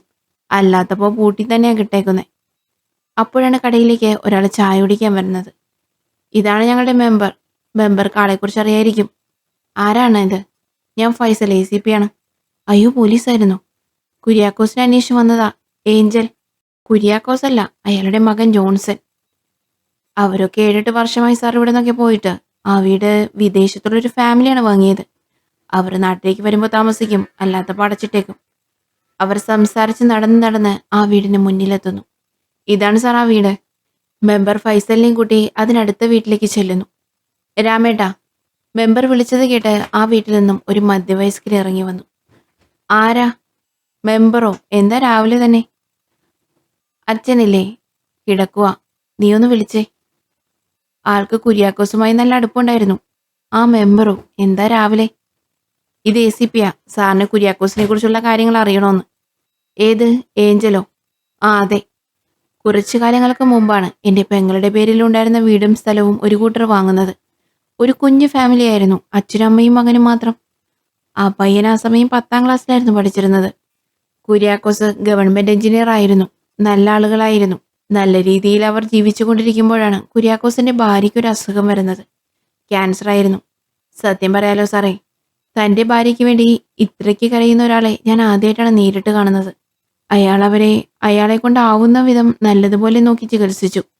ട്രീറ്റ്മെന്റിന്റെ ഭാഗമായി അവരുടെ ഒരു കാലം മുറിച്ചു മാറ്റി. നഷ്ടപ്പെട്ട അവരുടെ സന്തോഷം പതിയെ പതിയെ തിരികെ വരുമ്പോഴായിരുന്നു അടുത്ത ദുരന്തം അവരെ തേടിയെത്തിയത്. ഒരപകടത്തിൽ കുര്യാക്കോസ് മരണപ്പെട്ടു. അതോടെ ആ കുടുംബം ആകെ തളർന്നു. ആ സമയം മകൻ ജോൺസൺ എൻട്രൻസ് എക്സാം എഴുതി നിൽക്കുന്ന സമയമായിരുന്നു. നല്ല മിടുക്കൻ ചെക്കനായിരുന്നു സർ. റിസൾട്ട് വന്നപ്പോൾ ചെക്കന് റാങ്കും ഉണ്ടായിരുന്നു. പിന്നെ പപ്പ ആഗ്രഹിച്ചതുപോലെ നല്ലൊരു ഡോക്ടർ ആകണമെന്നതായി അവന്റെ ലക്ഷ്യം. അമ്മയെ നോക്കാൻ ഒരു ഹോം നേഴ്സിനെ ഏൽപ്പിച്ച് അവൻ പഠിക്കാനായി പോയി. ഇവിടെ അടുത്തുള്ള കൊച്ചായിരുന്നു. അവള് നന്നായിട്ട് തന്നെ അവരെ നോക്കിയിരുന്നു. പിന്നെ ഈ നാട്ടിൽ തന്നെ അഡ്മിഷൻ കിട്ടിയതുകൊണ്ട് മോൻ ആഴ്ച തോറും വീട്ടിലേക്ക് വരും. 3-4 കൊല്ലം കഴിഞ്ഞപ്പോൾ അവരും അങ്ങ് പോയി. പിന്നെ ചെക്കൻ ആകെ ഒറ്റപ്പെട്ടു. കോളേജിലും പോകില്ല, ആരോടും സംസാരിക്കത്തുമില്ല. അങ്ങനെ അവിടെയുള്ള സാറുമാരൊക്കെ കൂടി സമാധാനിപ്പിച്ച് കൂട്ടിക്കൊണ്ടുപോയി. പഠിക്കാൻ മിടുക്കനായതുകൊണ്ട് അവർക്കൊക്കെ ചെക്കനോടൊരു ഇഷ്ടമുണ്ടായിരുന്നു. പിന്നെ വീട്ടിലേക്കൊന്നും വരാറില്ലായിരുന്നു. ഹോസ്റ്റലിൽ തന്നെയായിരുന്നു. കുറച്ചുനാൾ കഴിഞ്ഞ് ഒരു പെൺകുട്ടിയെയും ആ കുട്ടിയുടെ അച്ഛനെയും കൂട്ടി ഇവിടേക്ക് വന്നു. ആ കുട്ടിക്ക് തീരെ വയ്യായിരുന്നു സർ. കൂട്ടുകാരിയാണെന്നാ പറഞ്ഞേ. പിന്നെ കുറച്ചു മാസം ഇവിടെ ഉണ്ടായിരുന്നു. അത് കഴിഞ്ഞ് അവരെയും കൂട്ടിപ്പോയി. അതൊക്കെ കഴിഞ്ഞ് 2 കൊല്ലം കഴിഞ്ഞ് വന്ന് വീട് വാടകയ്ക്ക് ആദ്യം കൊടുത്തു. പിന്നെ വിറ്റു. വേറൊന്നും എനിക്കറിയില്ല സാറേ. ഈ കുര്യാക്കോസിന് ബന്ധുക്കളാരുമില്ലേ? അതിനെക്കുറിച്ചൊന്നും എനിക്കറിയില്ല. പിന്നെ അകത്തുള്ള കാര്യങ്ങൾ അറിയാവുന്നത് ഹോം നേഴ്സായി നിന്ന ആ പെങ്കൊച്ചിനാണ്. അവള് പറഞ്ഞിട്ടാണ് അത് ആ പയ്യൻ സ്നേഹിക്കുന്ന കുട്ടിയാണെന്ന് ഞങ്ങൾ നാട്ടുകാർ അറിയുന്നത്. ആ പെൺകുട്ടിയുടെ വീട് എവിടെയാ? അവളിവിടെ അടുത്തുള്ള കുട്ടിയാണ് സാറേ. എനിക്ക് വീടറിയാം. ആ പയ്യന്റെ ഫോട്ടോ എന്തെങ്കിലും കൈവശമുണ്ടോ? ഇല്ല സാറേ. ആ പിന്നെ പഞ്ചായത്ത് ഓഫീസിൽ കാണാൻ ചാൻസ് ഉണ്ട്. അന്ന് റാങ്ക് കിട്ടിയപ്പോൾ ചെക്കന് പഞ്ചായത്തിലൊരു സ്വീകരണം കൊടുത്തിരുന്നു. അതെനിക്കൊന്ന് കാണായിരുന്നു. അതൊക്കെ പോയി സാറേ. മെയിൻ്റെനൻസ് ടൈമിൽ പഴയ സാധനങ്ങളൊക്കെ മാറ്റിയിരുന്നു. നമുക്ക് നോക്കാം സാറേ. അവർ നേരെ ഹോം നേഴ്സിന്റെ വീട്ടിലേക്ക് പോയി. അമലേ, അമലെന്നാണ് സാറേ പേര്. ആ മെമ്പറോ? എന്താണ് രാവിലെ? ഈ സാർ പോലീസാണ്, നിന്നോടെന്തോ ചോദിക്കണമെന്ന്. അയ്യോ സാറേ, പേടിക്കണ്ട, ഞാനൊരു കാര്യം ചോദിക്കാൻ വന്നതാണ്. അമല കുറച്ചുനാൾ മുമ്പ് കുര്യാക്കോസിന്റെ വീട്ടിൽ ഹോം നേഴ്സായി നിന്നിരുന്നില്ലേ? ആ ഉവ്. അത് കുറെ കൊല്ലങ്ങൾക്ക് മുമ്പാണ്. പഠിച്ചിറങ്ങിയ ടൈമിലായിരുന്നു. ഞാൻ ആദ്യമായി നിന്നത് അവിടെയാണ്. ആദ്യം അവിടെയുള്ള ആൻറ്റിയെ നോക്കാനായിട്ടാണ് പോയത്. രാത്രിയാകുമ്പോൾ അമ്മയും കൂടെ വരും. പിന്നെ ആൻറ്റി മരിച്ചു കഴിഞ്ഞപ്പോൾ കുറച്ചുനാൾ കഴിഞ്ഞ് അവരുടെ മകന്റെ കൂട്ടുകാരിയെ നോക്കാനായി എന്നെ വിളിച്ചു.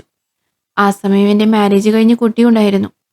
അതുകൊണ്ട് ഞാൻ ആദ്യം പോകാൻ കൂട്ടാക്കിയില്ല. പിന്നെ ആ കുട്ടിയുടെ അവസ്ഥ കണ്ടപ്പോൾ ഞാൻ മനസ്സോടെ സമ്മതിച്ചു. ആ പെൺകുട്ടി കോമയിലായിരുന്നു സർ. ആക്സിഡന്റ് ആണെന്നാ പറഞ്ഞിരുന്നേ. കൂടെ ആ കുട്ടിയുടെ അച്ഛനും ഉണ്ടായിരുന്നു. സത്യം പറയാലോ സാറേ, അച്ഛനേക്കാൾ നന്നായിട്ടായിരുന്നു ആ പയ്യൻ ആ കുട്ടിയെ നോക്കിയിരുന്നത്. ഒരു ഭാര്യയെ നോക്കുന്നത് പോലെ. ആ പെൺകുട്ടിയെ പഴയ അവസ്ഥയിലേക്ക് കൊണ്ടുവരാൻ വേണ്ടി ഒരുപാട് അവർ രണ്ടാളും ഒരുപാട് കഷ്ടപ്പെടുന്നുണ്ടായിരുന്നു. ഏതൊക്കെയോ വലിയ ഡോക്ടർമാരുടെ കൺസൾട്ടിംഗ് വരെ വാങ്ങുന്നത് കണ്ടിട്ടുണ്ട്.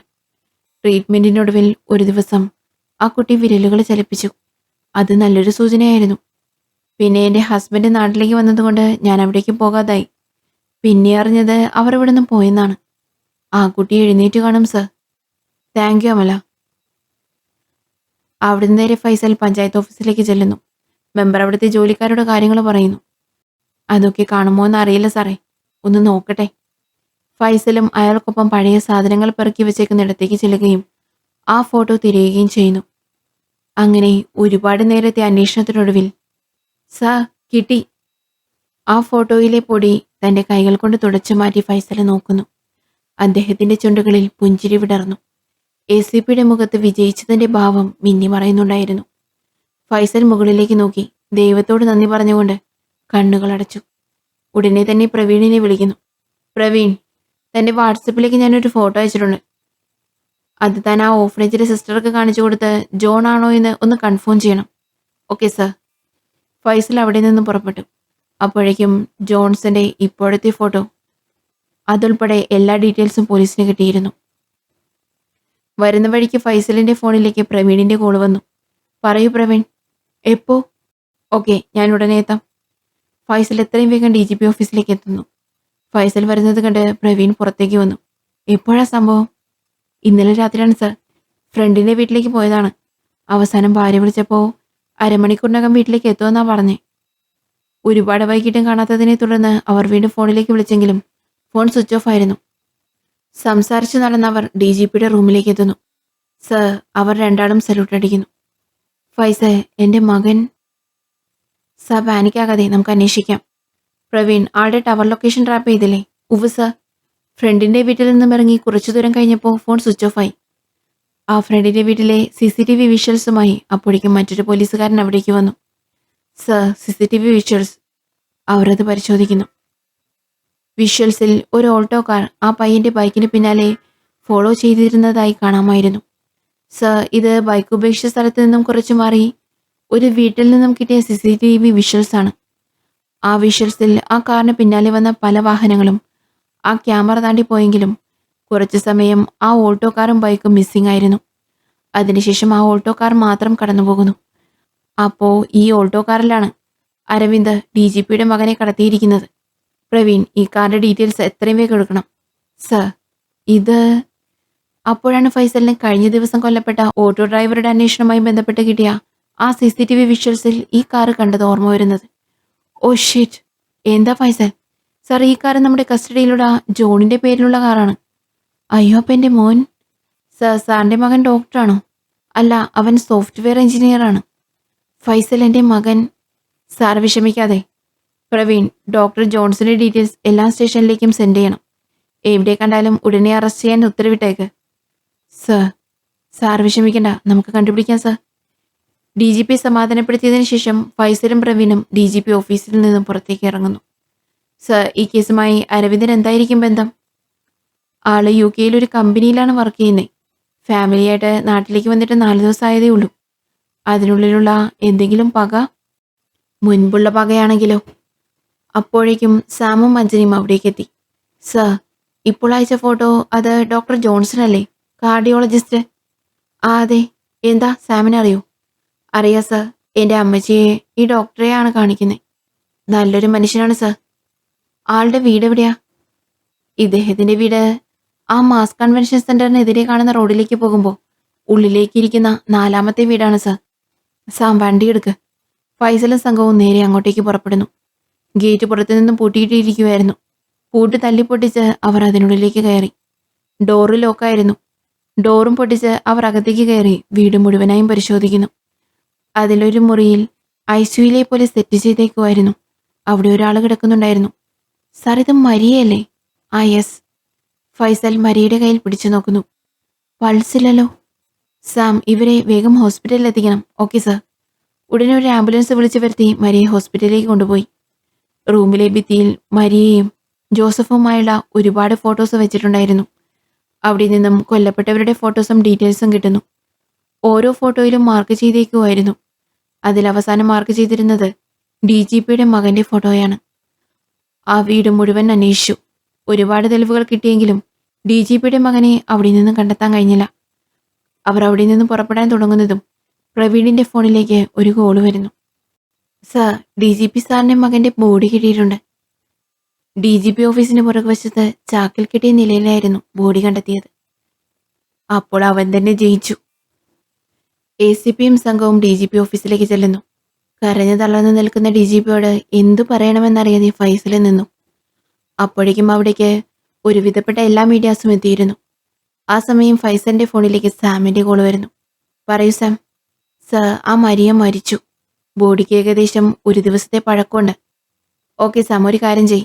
ബോഡി ഹോസ്പിറ്റലിൽ മോർച്ചറിയിലേക്ക് മാറ്റിയേക്ക്. പിന്നെ ഹോസ്പിറ്റൽ പരിസരത്ത് ഒരു കണ്ണ് വേണം. ഒരുപക്ഷെ ജോൺസൺ അവിടേക്ക് വരാൻ സാധ്യതയുണ്ട്. Okay sir. പ്രവീൺ, മരിയ മരിച്ചിട്ട് ഒരു ദിവസം കഴിഞ്ഞു എന്ന്. നമ്മൾ കുറച്ച് വൈകിപ്പോയല്ലോ സർ. കൊല്ലപ്പെട്ടവരുമായി DGP സാറിന്റെ മകന് യാതൊരു ബന്ധവുമില്ല. പിന്നെ എന്തിനാകും അരവിന്ദനെ കൊന്നിട്ടുണ്ടാവുക? ഒരുപക്ഷെ ഇനി DGP സാറിനോടുള്ള എന്തെങ്കിലും പക ആയിരിക്കുമോ? ബന്ധമുണ്ടോ ഇല്ലയോ എന്ന് നമുക്കറിയില്ലല്ലോ പ്രവീൺ. പ്രവീൺ, ജോൺസന്റെ ഡീറ്റെയിൽസ് എല്ലാ സ്റ്റേഷനിലേക്ക് അയക്കണം. മീഡിയയ്ക്ക് കൊടുക്കണോ സർ? നാളെ നേരം പുലരുന്നതിന് മുമ്പ് ജോൺസൺ നമ്മുടെ സ്റ്റേഷനിൽ ഉണ്ടാകണം. ഉണ്ടാകും. ഫൈസൽ മീഡിയാസിനോട് സംസാരിക്കുന്നു. അതിനുശേഷം അവർ അവിടെ നിന്നും നേരെ മരിയെ കൊണ്ടുപോയി ഹോസ്പിറ്റലിലേക്ക് പോകുന്നു. പോകുന്ന വഴി വാഹനത്തിൽ വെച്ച് പ്രവീൺ ഫൈസലിനോട് കേസിനെ പറ്റി സംസാരിക്കുന്നു. സർ, ഈ ജോൺസണും ജോണും ഒരാൾ തന്നെയാണെന്ന നിഗമനത്തിൽ സാർ എങ്ങനെയാണ് എത്തിച്ചേർന്നത്? അവിടെയാണ് പ്രവീൺ നമുക്ക് തെറ്റുപറ്റിയത്. ജോൺസനെ തിരയേണ്ടടുത്ത് ജോണിനെ തിരഞ്ഞാൽ കിട്ടുമോ? ഒരു തുമ്പുമില്ലാതെ കേസ് കൈവിട്ടു പോകുന്ന അവസ്ഥയിൽ ആകെ നിരാശയിൽ നിൽക്കുമ്പോഴാണ് എൻ്റെ ഫോണിലേക്ക് ഓഫനേജിലെ സിസ്റ്ററിൻ്റെ കോൾ വരുന്നത്. അവരൊരു സംശയം മാത്രമാണ് പറഞ്ഞത്. എന്തോ ആ സമയത്ത് അവരുടെ ആ വാക്കുകൾ വിട്ടുകളയാൻ എനിക്ക് തോന്നിയില്ല. അതുകൊണ്ട് തന്നെ അവരുടെ ആ സംശയത്തിന് പിന്നാലെ പോകാൻ ഞാൻ തീരുമാനിച്ചു. ഞാൻ ഡോക്ടർ ജോൺസന്റെ ഡീറ്റെയിൽസ് എടുപ്പിച്ചു. അതിൽ ജോൺസൺ പഠിച്ച കോളേജും ആ കാലഘട്ടവും എൻ്റെ മനസ്സിൽ സംശയത്തിൻ്റെ ഒരു വിത്ത് പാകി. പിന്നെ അതിന് പിന്നാലെ ഒന്ന് പോയി നോക്കി. ശരിക്കും അതായിരുന്നു കൊലയാളിയിലേക്കുള്ള യഥാർത്ഥ വഴി. ഫൈസൽ ജോൺസന്റെ വീട്ടിലേക്ക് ചെന്നതും അവരുമായി സംസാരിച്ചതുമായിട്ടുള്ള എല്ലാ കാര്യങ്ങളും പ്രവീണിനോട് പറയുന്നു. അപ്പോൾ നമ്മളെ വഴിതെറ്റിക്കാൻ വേണ്ടിയിട്ടാവണമല്ലേ സർ ജോൺ എന്ന പേര് ഡെഡ് ബോഡിയിൽ എഴുതിയത്? അയാൾ വർഷങ്ങൾക്ക് മുമ്പേ ജോൺ എന്ന പേര് പലയിടത്തും യൂസ് ചെയ്തിരുന്നില്ലേ സർ? അതെന്തിനാവും? മരിയയുടെ കൂട്ടുകാരിയെന്ന് പറഞ്ഞത് പ്രവീൺ ഓർക്കുന്നുണ്ടോ? മരിയയ്ക്ക് ആ കുട്ടിയെ സ്നേഹിച്ചിരുന്ന പയ്യന്റെ പേര് പോലും അറിയില്ലായിരുന്നുവെന്നും അയാൾ കൊടുത്ത ഒരു ക്ലൂവിൽ നിന്നുമാണ് ആ കുട്ടി ജോൺ എന്ന പേര് കണ്ടെത്തിയതെന്നും. അയാൾ കൊടുത്ത ക്ലൂ അത് പപ്പയുടെ പേരിൽ തനിക്ക് ഏറ്റവും പ്രിയപ്പെട്ടതെന്നാണ്. അവിടെ നമ്മൾ മിസ്സാക്കിയൊരു കാര്യമുണ്ടായിരുന്നു. മരിയയുടെ പപ്പയുടെ, അതായത് നമ്മുടെ കസ്റ്റഡിയിലുള്ള ജോണിന്റെ മുഴുവൻ പേര് ജോൺ ജോൺസൺ സാമുവൽ എന്നാണ്. തൻ്റെ പപ്പയുടെ പേരിൽ തനിക്ക് ഇഷ്ടപ്പെട്ടത് മരിയയ്ക്ക് ഇഷ്ടമുള്ളത് ജോൺ ആയിരുന്നു. ഒരുപക്ഷെ ആ കുട്ടിയോടുള്ള ഇഷ്ടം കൊണ്ടാവാം, അല്ലെങ്കിൽ മറ്റെന്തെങ്കിലും കാരണം കൊണ്ടോ ആകാം ജോൺസൺ ജോണായി മാറി. അതുകൊണ്ടാണല്ലോ അയാളിലേക്ക് എത്താൻ നമുക്ക് മുന്നിൽ ഒരു വഴിയില്ലാതിരുന്നത്. അതുകൊണ്ട് തന്നെ അയാൾ ജയിച്ചു. പിന്നെ ജോൺസന്റെ ഐഡന്റിറ്റി അയാളുടെ ആ കണ്ണുകളായിരുന്നു. അത് അയാൾ ലെൻസ് കൊണ്ട് മറച്ചു. അതോടുകൂടി അയാൾ തികച്ചും മറ്റൊരു വ്യക്തിയായി മാറി. ഇനിയും ജോൺസന് തിരശ്ശീലയ്ക്ക് പുറകിൽ നിൽക്കാൻ കഴിയില്ല.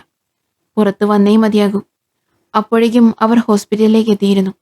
അകത്തേക്ക് പ്രവേശിച്ച് കോണിപ്പടി വഴി ഫസ്റ്റ് ഫ്ലോർ കയറുമ്പോൾ ഫൈസറിന്റെ ഫോണിലേക്ക് സാമിന്റെ കോൾ വരുന്നു. ഞങ്ങൾ ഹോസ്പിറ്റലിലേക്ക് എത്തി സാം. സാർ, ഒരു പ്രശ്നമുണ്ട്. മരിയയുടെ ബോഡി മിസ്സായി. വാട്ട്? എന്താ സാം താൻ പറയുന്നേ? ഇത്ര ഇറസ്പോൺസിബിലിറ്റി ആയിട്ടാണോ കാര്യങ്ങൾ കൈകാര്യം ചെയ്യുന്നേ? തന്നോട് ഞാൻ നേരത്തെ പറഞ്ഞതല്ലേ. Sorry sir. എന്ത് സോറി? അപ്പോഴേക്കും സാമിന്റെ അടുത്തേക്ക് അവർ എത്തിയിരുന്നു. സാർ, കുറച്ചു മുമ്പ് വരെ ഇവിടെ ഉണ്ടായിരുന്നു സാർ. അതേസമയം പുറത്ത് ആംബുലൻസിന്റെ ഒച്ച കേട്ട് ഫൈസൽ താഴേക്ക് നോക്കുന്നു. ആ സമയം 2 ആംബുലൻസിൽ ഒരേ സമയത്ത് വേഗതയിൽ പുറത്തേക്ക് പോകുന്നത് ഫൈസൽ ശ്രദ്ധിച്ചു. കമോൺ. ഫൈസൽ വേഗത്തിൽ താഴേക്ക് വരികയും ആംബുലൻസിനെ ഫോളോ ചെയ്യുകയും ചെയ്യുന്നു.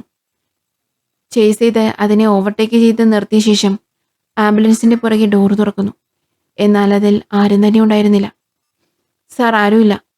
താൻ എന്തിനാടോ ആരുമില്ലാത്ത ആംബുലൻസ് ഇത്ര വേഗത്തിൽ കൊണ്ടുപോകുന്നേ? അത് സാർ, ഒരു ആക്സിഡന്റ് കേസ് വിളിച്ചു പറഞ്ഞുകൊണ്ട് അങ്ങോട്ട് അത്യാവശ്യമായി പോകുമായിരുന്നു. സത്യം പറയണോ? ഏയ് പ്രവീൺ, അയാളെ വിട്ടേക്ക്. താൻ പോയിക്കോ. Sir, Sam. സാർ, ഈ ആംബുലൻസിൽ ആരുമില്ല. താൻ വണ്ടി എടുക്ക്. അവർ തിരികെ ഹോസ്പിറ്റലിലേക്ക് വന്നു. അന്നേരമാണ് പുറത്ത് പാർക്കിങ്ങിൽ CCTV വെച്ചേക്കുന്നത് ഫൈസൽ ശ്രദ്ധിക്കുന്നത്. ഉടനെ തന്നെ ആ ക്യാമറയിലെ വിഷ്വൽസ് അദ്ദേഹം നോക്കുന്നു.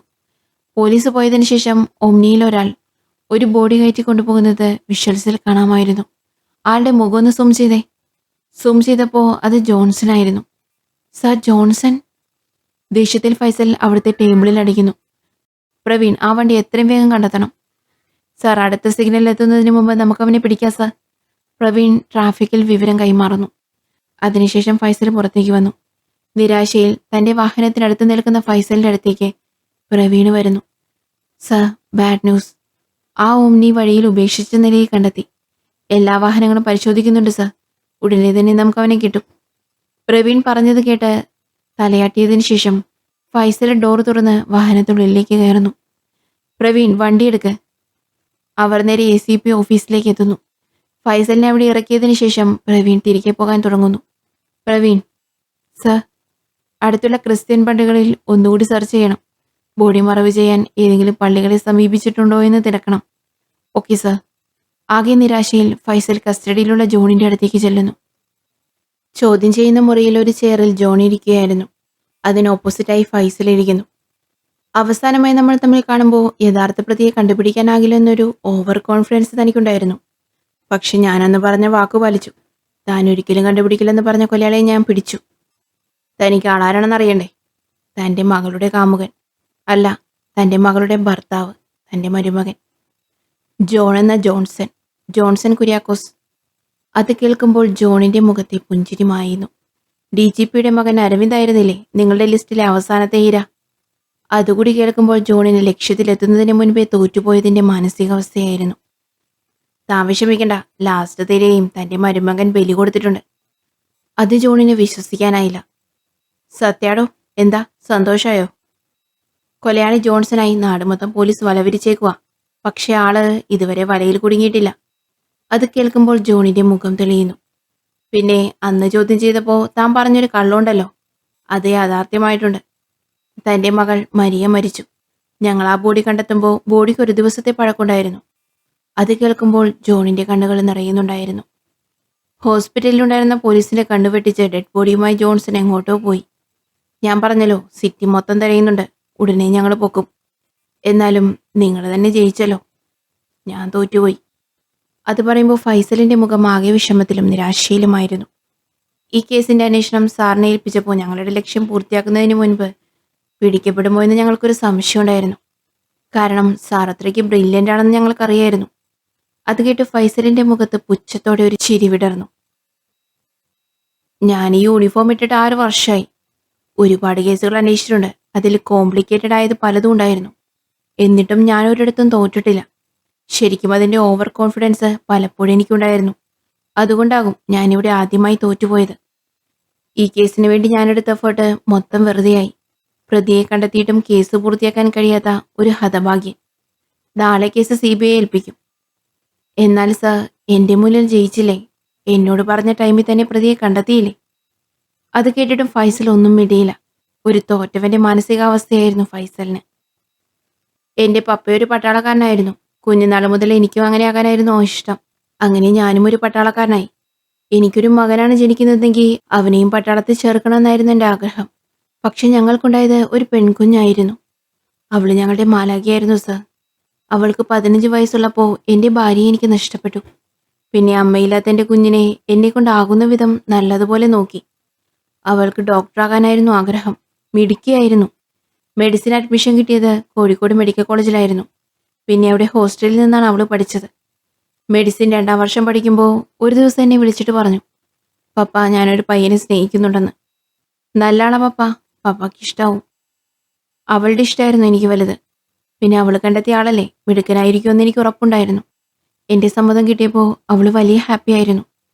അവസാനം എൻ്റെ കുഞ്ഞ് ഫോൺ ചെയ്തപ്പോൾ ഹോസ്റ്റലിൽ നിന്ന് ഇറങ്ങുന്നതിന് മുമ്പ് പറഞ്ഞത് വീട്ടിലേക്ക് വരുമ്പോൾ അവൾക്കൊപ്പം അവനും കാണുമെന്നാണ്. അങ്ങനെ അവരെയും കാത്തിരുന്ന് എന്നെ തേടിയെത്തിയത് ഹോസ്പിറ്റലിൽ നിന്നുള്ള ഫോൺ കോളാണ്. ഓടിപ്പിടിച്ച് ഹോസ്പിറ്റലിലെത്തുമ്പോൾ അവിടുത്തെ ബെഞ്ചിൻ്റെ മൂലക്കിലിരുന്ന് കരയുന്ന ഒരു പയ്യനെ ഞാൻ ആദ്യമേ ശ്രദ്ധിച്ചിരുന്നു. അന്നാണ് ഞാൻ അവനെ ആദ്യമായി കാണുന്നത്. പിന്നെ അന്ന് മുതൽ ഇന്ന് വരെ ഞങ്ങൾക്ക് താങ്ങായും തണലായും അവൻ ഞങ്ങൾക്കൊപ്പം ഉണ്ടായിരുന്നു. കോമയിൽ കിടന്ന എൻ്റെ മോളെ മരണത്തിന് വിട്ടുകൊടുക്കാൻ ഡോക്ടർമാർ പല പ്രാവശ്യം എന്നോട് പറഞ്ഞു. ഇടയ്ക്കെപ്പോഴോ എൻ്റെ കുഞ്ഞിങ്ങനെ നരകിക്കുന്നതിനേക്കാൾ നല്ലത് അതാണെന്ന് എനിക്ക് തോന്നി. പക്ഷെ അവൻ സമ്മതിച്ചില്ല. അവളെ ജീവിതത്തിലേക്ക് കൊണ്ടുവരാൻ കഴിയുമെന്ന് അവൻ അപ്പോഴും ഉറച്ചു വിശ്വസിച്ചു. അതിനുവേണ്ടി പലതും ചെയ്തു. എന്നേക്കാൾ എത്രയോ ഇരട്ടി അവനേക്കാളും അവനെൻ്റെ മകളെ സ്നേഹിച്ചു. നല്ലവനാ സാറേ, ആരെയും ഉപദ്രവിക്കാത്ത ഒരു പാവം. അവനിങ്ങനെയായത് എൻ്റെ മോൾക്ക് വേണ്ടിയിട്ടാണ്.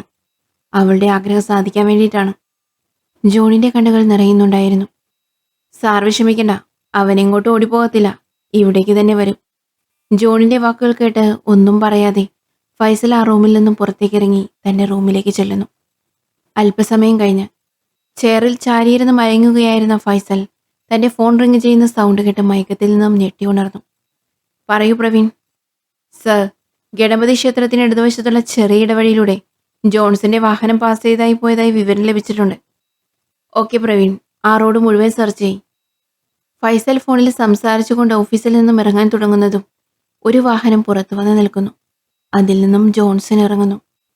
ഹലോ സർ, കേൾക്കുന്നുണ്ടോ? പ്രവീൺ, സെർച്ച് ക്യാൻസൽ ചെയ്തേക്ക്, ജോൺസനെ കിട്ടിയിട്ടുണ്ട്. ജോൺസൺ ACPയുടെ അടുത്തേക്ക് വരുന്നു. ഹായ് സർ, ഞാൻ ജോൺസൺ കുര്യാക്കോസ്. പിന്നാലെ തന്നെ പ്രവീണും സംഘവും ACP ഓഫീസിലേക്ക് എത്തുന്നു.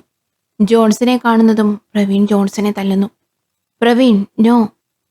എത്ര പേരുടെ ജീവനെടുത്തവനാ സാറേ, നമ്മളെയും ഒരുപാട് കഷ്ടപ്പെടുത്തിയില്ലേ? ഒരടിയല്ലേ സാറേ, പാവം, ഒരുപാട് കഷ്ടപ്പെട്ടതല്ലേ, ഞാൻ കൊണ്ടോളാം. ഓവർ സ്മാർട്ട് ആകുന്നോടാ. പ്രവീൺ, തന്നോടല്ലേ പറഞ്ഞ വേണ്ടാന്ന്. Johnson Kuriakose, senior cardiologist. Yes. ഒരുപാട് നാളായി പോലീസിന് ഉറക്കം കെടുത്തിയ തുടർ കൊലപാതക കേസിലെ പ്രതി. ഒരു ഡോക്ടറായി താൻ എത്ര പേരുടെ ജീവനാണ് എടുത്തതെന്ന് അറിയോ? നല്ലതുപോലെ അറിയാം സർ. ഓരോ ജീവനെ രക്ഷിക്കാനായി ദൈവം നിശ്ചയിച്ച കൈകൾ. ആ കൈകൾ കൊണ്ട് തന്നെ ആ 11 പേരുടെ ജീവൻ ഞാനെടുത്തു. അതിലെനിക്കൊരു കുറ്റബോധവും ഇല്ല. എല്ലാം ചെയ്തത് താൻ സ്നേഹിച്ചിരുന്ന ഒരു പെൺകുട്ടിക്ക് വേണ്ടി. ജോൺസൺ അല്പസമയം മൗനം പാലിച്ചു. സാറിന് അതൊരു സാധാരണ പെൺകുട്ടിയായിരിക്കാം, പക്ഷേ എനിക്ക് അവളെൻ്റെ ജീവനായിരുന്നു, ജീവിതമായിരുന്നു. അതിനെയാണ് അവന്മാർ ഒരു കാരണവുമില്ലാതെ നശിപ്പിച്ച് കളഞ്ഞത്. എനിക്ക് സ്വന്തം എന്ന് പറയാൻ പപ്പയും മമ്മിയും മാത്രമേ ഉണ്ടായിരുന്നുള്ളൂ. ആദ്യം ഞങ്ങളെ തനിച്ചാക്കി പപ്പ പോയി. പിന്നെ കുറച്ചുനാൾ കഴിഞ്ഞപ്പോൾ എന്നെ ഒറ്റക്കാക്കി മമ്മിയും പോയി. സ്വന്തം എന്ന് കരുതി സ്നേഹിക്കാൻ ആരുമില്ലാതെ ജീവിതം ആർക്കു വേണ്ടി ജീവിക്കുമ്പോഴായിരുന്നു ഞാൻ മരിയെ കാണുന്നത്. ബോൾഡായിട്ടുള്ള ആളുടെ ആ ക്യാരക്ടർ എനിക്ക് ഒരുപാട് ഇഷ്ടമായിരുന്നു. പതിയെ അവൾ എൻ്റെ മനസ്സിൽ കയറിക്കൂടി. അത് പിന്നെ ഒരു പ്രണയമായി. ഒന്ന് നേരിൽ പോലും കാണാത്ത എന്നെ അവളും ഒരുപാട് സ്നേഹിച്ചു. അന്ന് ആദ്യമായി എന്നെ കാണാനുള്ള എക്സൈറ്റ്മെന്റിൽ ഹോസ്പിറ്റലിൽ നിന്നും ഇറങ്ങിയ അവൾക്ക് ഇങ്ങനെയൊരു വിധിയാണ് കാത്തിരുന്നതെന്ന് പാവ അറിഞ്ഞില്ല. അന്നാ രാത്രിയിൽ ഞങ്ങൾക്ക് നഷ്ടപ്പെട്ടത് അവളുടെയും എൻ്റെയും സ്വപ്നങ്ങൾ, അവളുടെ പപ്പയുടെ സ്വപ്നങ്ങൾ എല്ലാം അവർ തകർത്തു കളഞ്ഞു.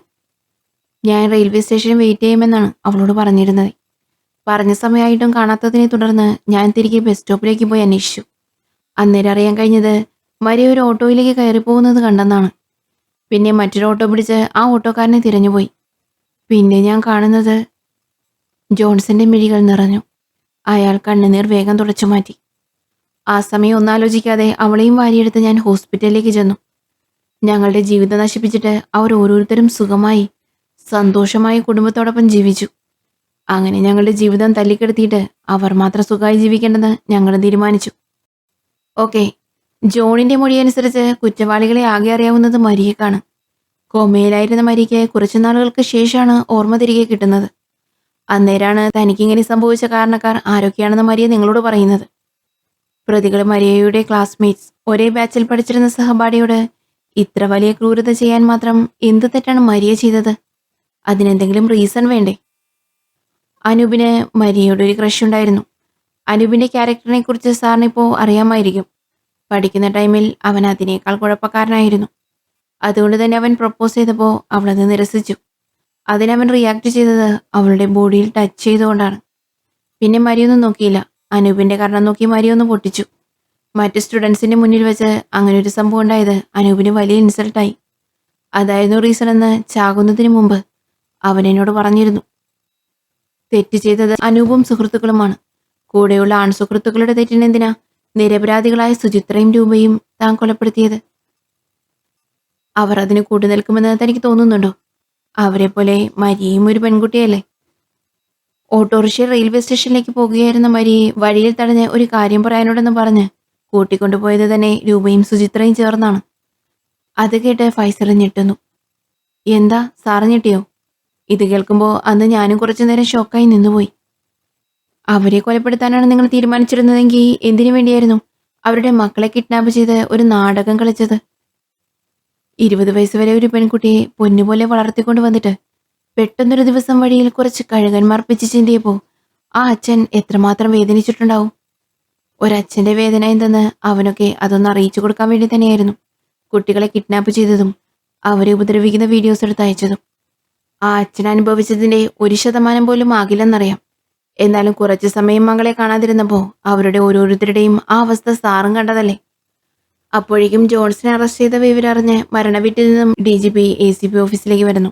സർ, വന്നപാടെ DGP ജോൺസനെ തലകയും കഴുത്തിന് പിടിച്ച് ഞെരിക്കുകയും ചെയ്യുന്നു. എന്റെ മോനെ നീ എന്തിനാ കൊന്നേ? അവനെന്ത് തെറ്റാ നിന്നോട് ചെയ്തേ? സാറേ വേണ്ട. സഹപ്രവർത്തകർ അദ്ദേഹത്തെ പിടിച്ചു മാറ്റി. Sir please. ഫൈസൽ, എന്റെ മോനെ ഇവൻ. ഞാൻ കൊലപ്പെടുത്തിയ ഓരോരുത്തരും തെറ്റുകാർ തന്നെയായിരുന്നു. സാറിന്റെ മോൻ ചെയ്ത തെറ്റെന്താണെന്ന് അവന് നല്ലപോലെ അറിയാം. പിന്നെ കൊല്ലുന്നതിന് മുമ്പ് ഓരോരുത്തർക്കും അവർ ചെയ്ത തെറ്റെന്താണെന്ന് നല്ലതുപോലെ ഞാൻ പറഞ്ഞ് മനസ്സിലാക്കി കൊടുത്തിട്ടുമുണ്ട്. നോ, നീ കള്ളം പറയുന്നതാണ്. എന്റെ മകനും കൊല്ലപ്പെട്ടവരും തമ്മിൽ യാതൊരു ബന്ധവുമില്ല. നീ വെറുതെ അവനിതിലേക്ക് വലിച്ചിഴക്കുക. അല്ലെങ്കിൽ നമ്മുടെ മനുഷ്യർ അങ്ങനെയാ സാറേ. നമുക്ക് വേണ്ടപ്പെട്ടവർ എന്തെങ്കിലും തെറ്റ് ചെയ്താൽ അതിനെ അംഗീകരിക്കാൻ നമ്മൾ ഒരിക്കലും തയ്യാറാകില്ല. ഒരു കള്ളം പല പ്രാവശ്യം പറഞ്ഞാൽ അത് സത്യമാകില്ല. എന്റെ മകൻ ഒരിക്കലും അങ്ങനെ ഒരു തെറ്റ് ചെയ്യില്ല. ആ അതെ, സാറാ പറഞ്ഞത് ശരിയാ. ഒരു കള്ളം പല പ്രാവശ്യം പറഞ്ഞാൽ ഒരിക്കലും അത് സത്യമാകില്ല. അതുകൊണ്ട് തന്നെയാ സാറിന്റെ മകൻ ചെയ്ത തെറ്റ് അംഗീകരിക്കാൻ സാറ് തയ്യാറാകാത്തത്. പിന്നെ DGP സാറിന് പ്രായമായതുകൊണ്ട് ചിലപ്പോൾ ഓർമ്മക്കുറവ് കാണും. അതുകൊണ്ട് തന്നെ പല കാര്യങ്ങളും മറന്നിട്ടും ഉണ്ടാവും. സാരില്ല, ഞാൻ ചില കാര്യങ്ങൾ ഓർമ്മപ്പെടുത്താം. പിന്നെ സാറ് കുറച്ചു മുമ്പ് പറഞ്ഞിരുന്നില്ലേ, ജോണിനെ ചോദ്യം ചെയ്തപ്പോൾ പറഞ്ഞത് മരിയയുടെ പപ്പയെ കുറ്റവാളികളെ കുറിച്ച് അറിഞ്ഞത് മരിയയ്ക്ക് ബോധം വന്നപ്പോഴാണെന്ന്. എന്നാ മരിയെ കൂടാതെ അന്ന് പ്രതികളിൽ ഒരാളെ കണ്ട 2 പേർ കൂടി ഉണ്ടായിരുന്നു. അന്ന് അവർ കണ്ട ആമുഖം അത് ഈ നിൽക്കുന്ന DGP സാറിന്റെ മകൻ അരവിന്ദന്റേതാണ്. നോ. 20 വർഷങ്ങൾക്ക് മുമ്പുള്ള ആ രാത്രി ഹോസ്റ്റലിൽ നിന്നും ഇറങ്ങിയ മരിയ കുറച്ചപ്പുറത്തുള്ള ഓട്ടോ സ്റ്റാൻഡിലേക്ക് ചെന്ന് അവിടെ നിന്ന് ഒരു ഓട്ടോ പിടിച്ച് റെയിൽവേ സ്റ്റേഷനിലേക്ക് പോകുന്നു. കുറച്ചു സമയത്തിന് ശേഷം ട്രെയിനിന് സമയമായിട്ടും മരിയയെ കാണാത്തതിനെ തുടർന്ന് ജോൺസൺ മരിയയുടെ ഹോസ്റ്റലിലേക്ക് ഫോൺ ചെയ്യുന്നു. അന്നേരം മരിയ അവിടെ നിന്ന് ഇറങ്ങിയെന്ന് വാർഡൻ പറയുന്നു. ഹോസ്റ്റൽ വാർഡൻ പറഞ്ഞ സമയം വെച്ചാണെങ്കിൽ മരിയയിലേക്ക് എത്തേണ്ട സമയം കഴിഞ്ഞല്ലോ കർത്താവേ. ഹോസ്റ്റലിൽ നിന്നും ഓട്ടോയിൽ വരുവാണെങ്കിൽ പോലും അരമണിക്കൂറിനകം ഇവിടെ എത്തേണ്ടതണ്ടേ. പിന്നെ ജോൺസൺ ഒന്നും ആലോചിക്കാതെ മരിയ അന്വേഷിച്ചു പോകുന്നു. ഞാൻ ആ ഓട്ടോ സ്റ്റാൻഡിൽ വന്ന് അന്വേഷിച്ചു. ചേട്ടാ, ഇവിടെ അടുത്തുള്ള ലേഡീസ് ഹോസ്റ്റലിൽ നിന്നും ഒരു പെൺകുട്ടി ഓട്ടം വിളിച്ചിരുന്നോ റെയിൽവേ സ്റ്റേഷനിലേക്ക്? ഞാനിപ്പോൾ വന്നതേ ഉള്ളൂ മോനെ.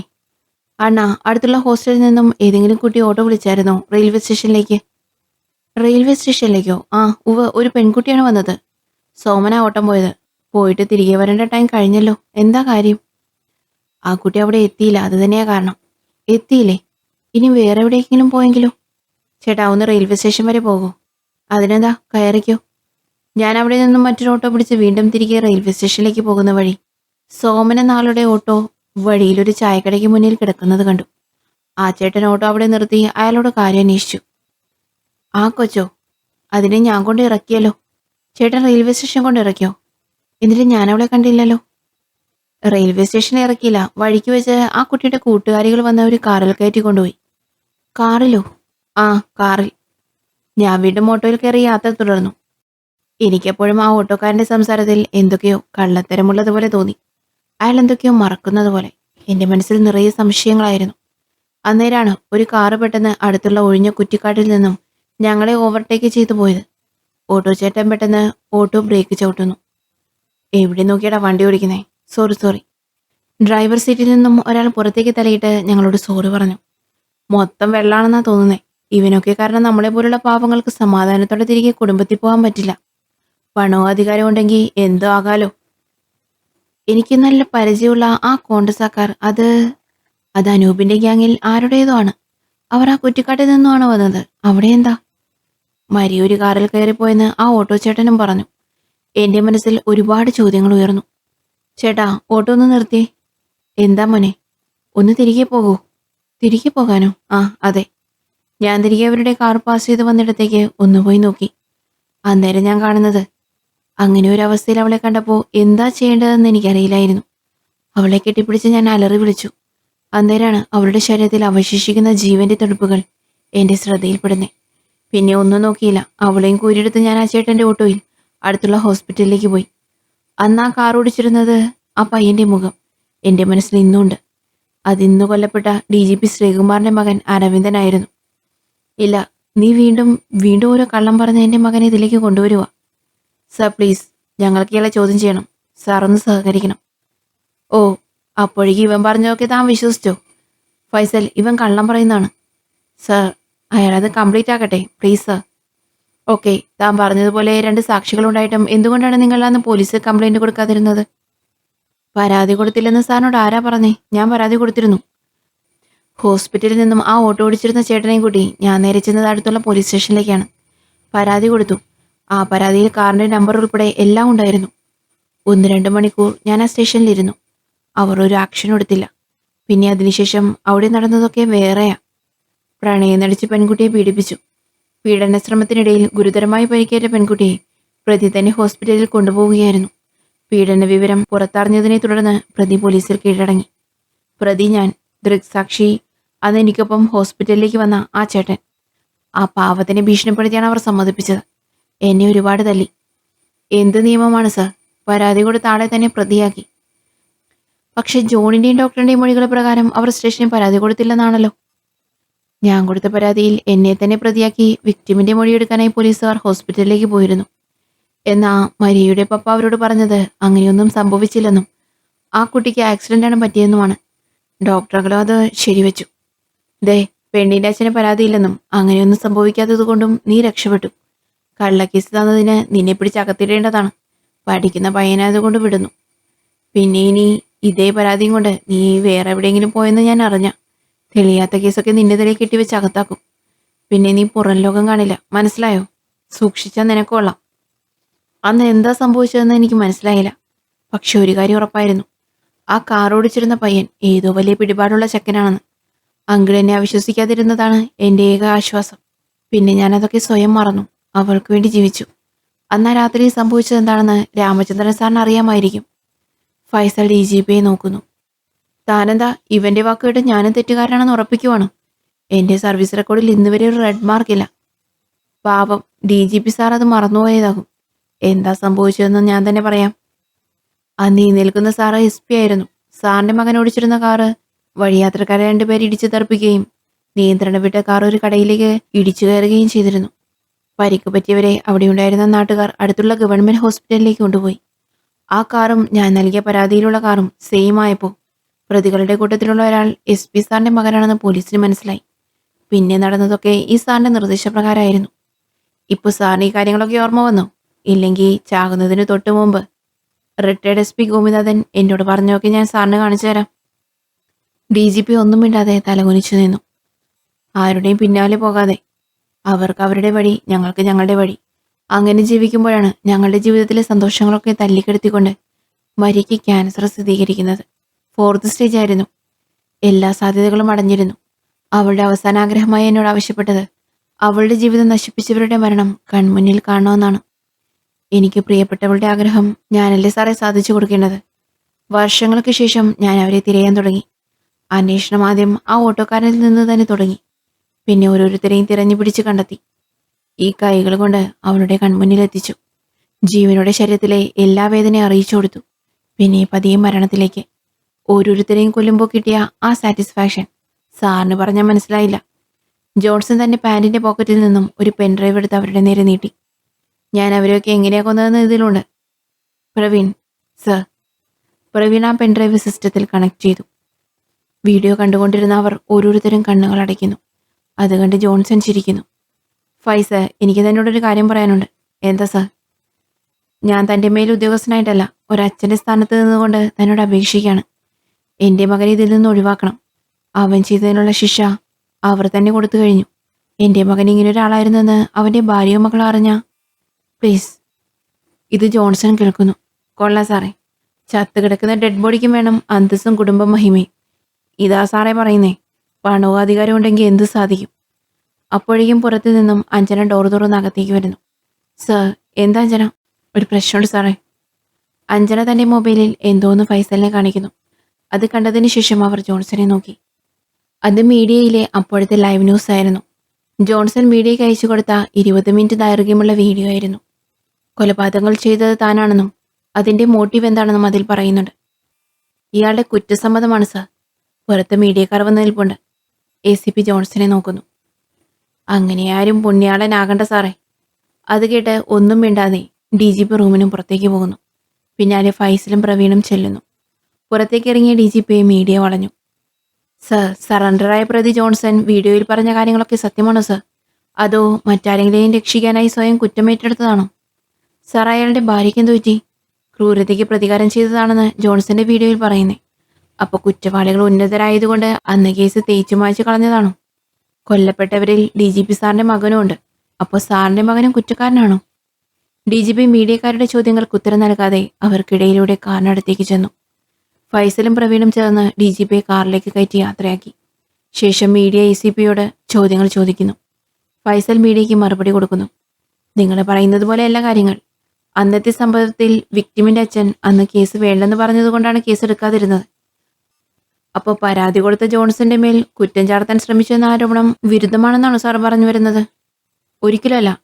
അന്ന് പോലീസിന്റെ ഭാഗത്തു നിന്ന് വീഴ്ച സംഭവിച്ചിട്ടുണ്ട്. അത് ഞാൻ സമ്മതിക്കുന്നു. പിന്നെ കേസുമായി അവർ മുന്നോട്ട് പോയിട്ടില്ല. അതാണ് സത്യം. സാർ, അപ്പോൾ പ്രതി? പ്ലീസ്, ഞങ്ങൾക്ക് ബാക്കി നടപടികൾ സ്വീകരിക്കാനുണ്ട്. എല്ലാ ചോദ്യങ്ങൾക്കുള്ള ഉത്തരം ഞാൻ പിന്നീട് തരുന്നതായിരിക്കും. ഫൈസൽ മീഡിയയെ ഒഴിവാക്കി അകത്തേക്ക് വരുന്നു. ഫൈസൽ ജോൺസന്റെ അടുത്തേക്ക് വീണ്ടും വന്നു. മീഡിയയ്ക്ക് ചാകരായിരിക്കും അല്ലേ സാറേ? താൻ തന്നെയല്ലേ വീഡിയോ അവർക്ക് അയച്ചു കൊടുത്തത്? അതെ, പാവങ്ങള്. എന്റെ സന്തോഷം അവരെ ആഘോഷിക്കട്ടെ. സത്യം പറഞ്ഞ ആദ്യം കരുതിയത് ആരും ഒന്നും അറിയണ്ടെന്നാണ്. ഈ നമ്മുടെ സങ്കടത്തിന്റെയും വിഷാദത്തിന്റെ ആഴം മറ്റുള്ളവർക്ക് അറിയണമെന്നില്ലല്ലോ. പിന്നെ കരുതി അത് വേണ്ടാന്ന്.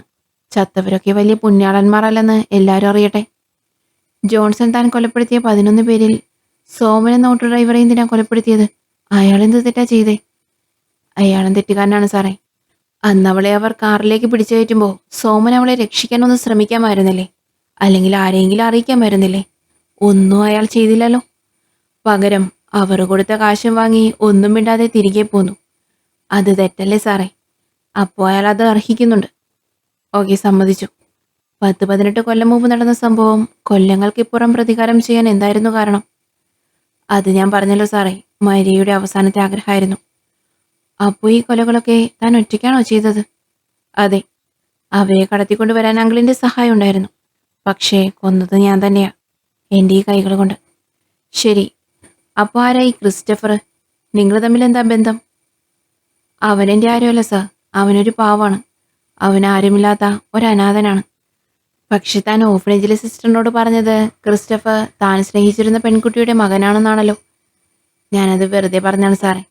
കുഞ്ഞിനെ അവർ സ്വീകരിക്കാൻ വേണ്ടിയിട്ടാണ് അങ്ങനെ ഒരു കള്ളം പറഞ്ഞത്. ക്രിസ്റ്റഫർ എനിക്ക് കിട്ടുന്നത് മരിയയെ അഡ്മിറ്റ് ചെയ്തിരുന്ന ഹോസ്പിറ്റലിൽ വെച്ചാണ്. അന്ന് അവിടെ വെച്ചാണ് ഞാൻ അവൻ്റെ അമ്മയെ ആദ്യമായി കാണുന്നത്. അവളുടെ പേര് മരിയ എന്നായിരുന്നു.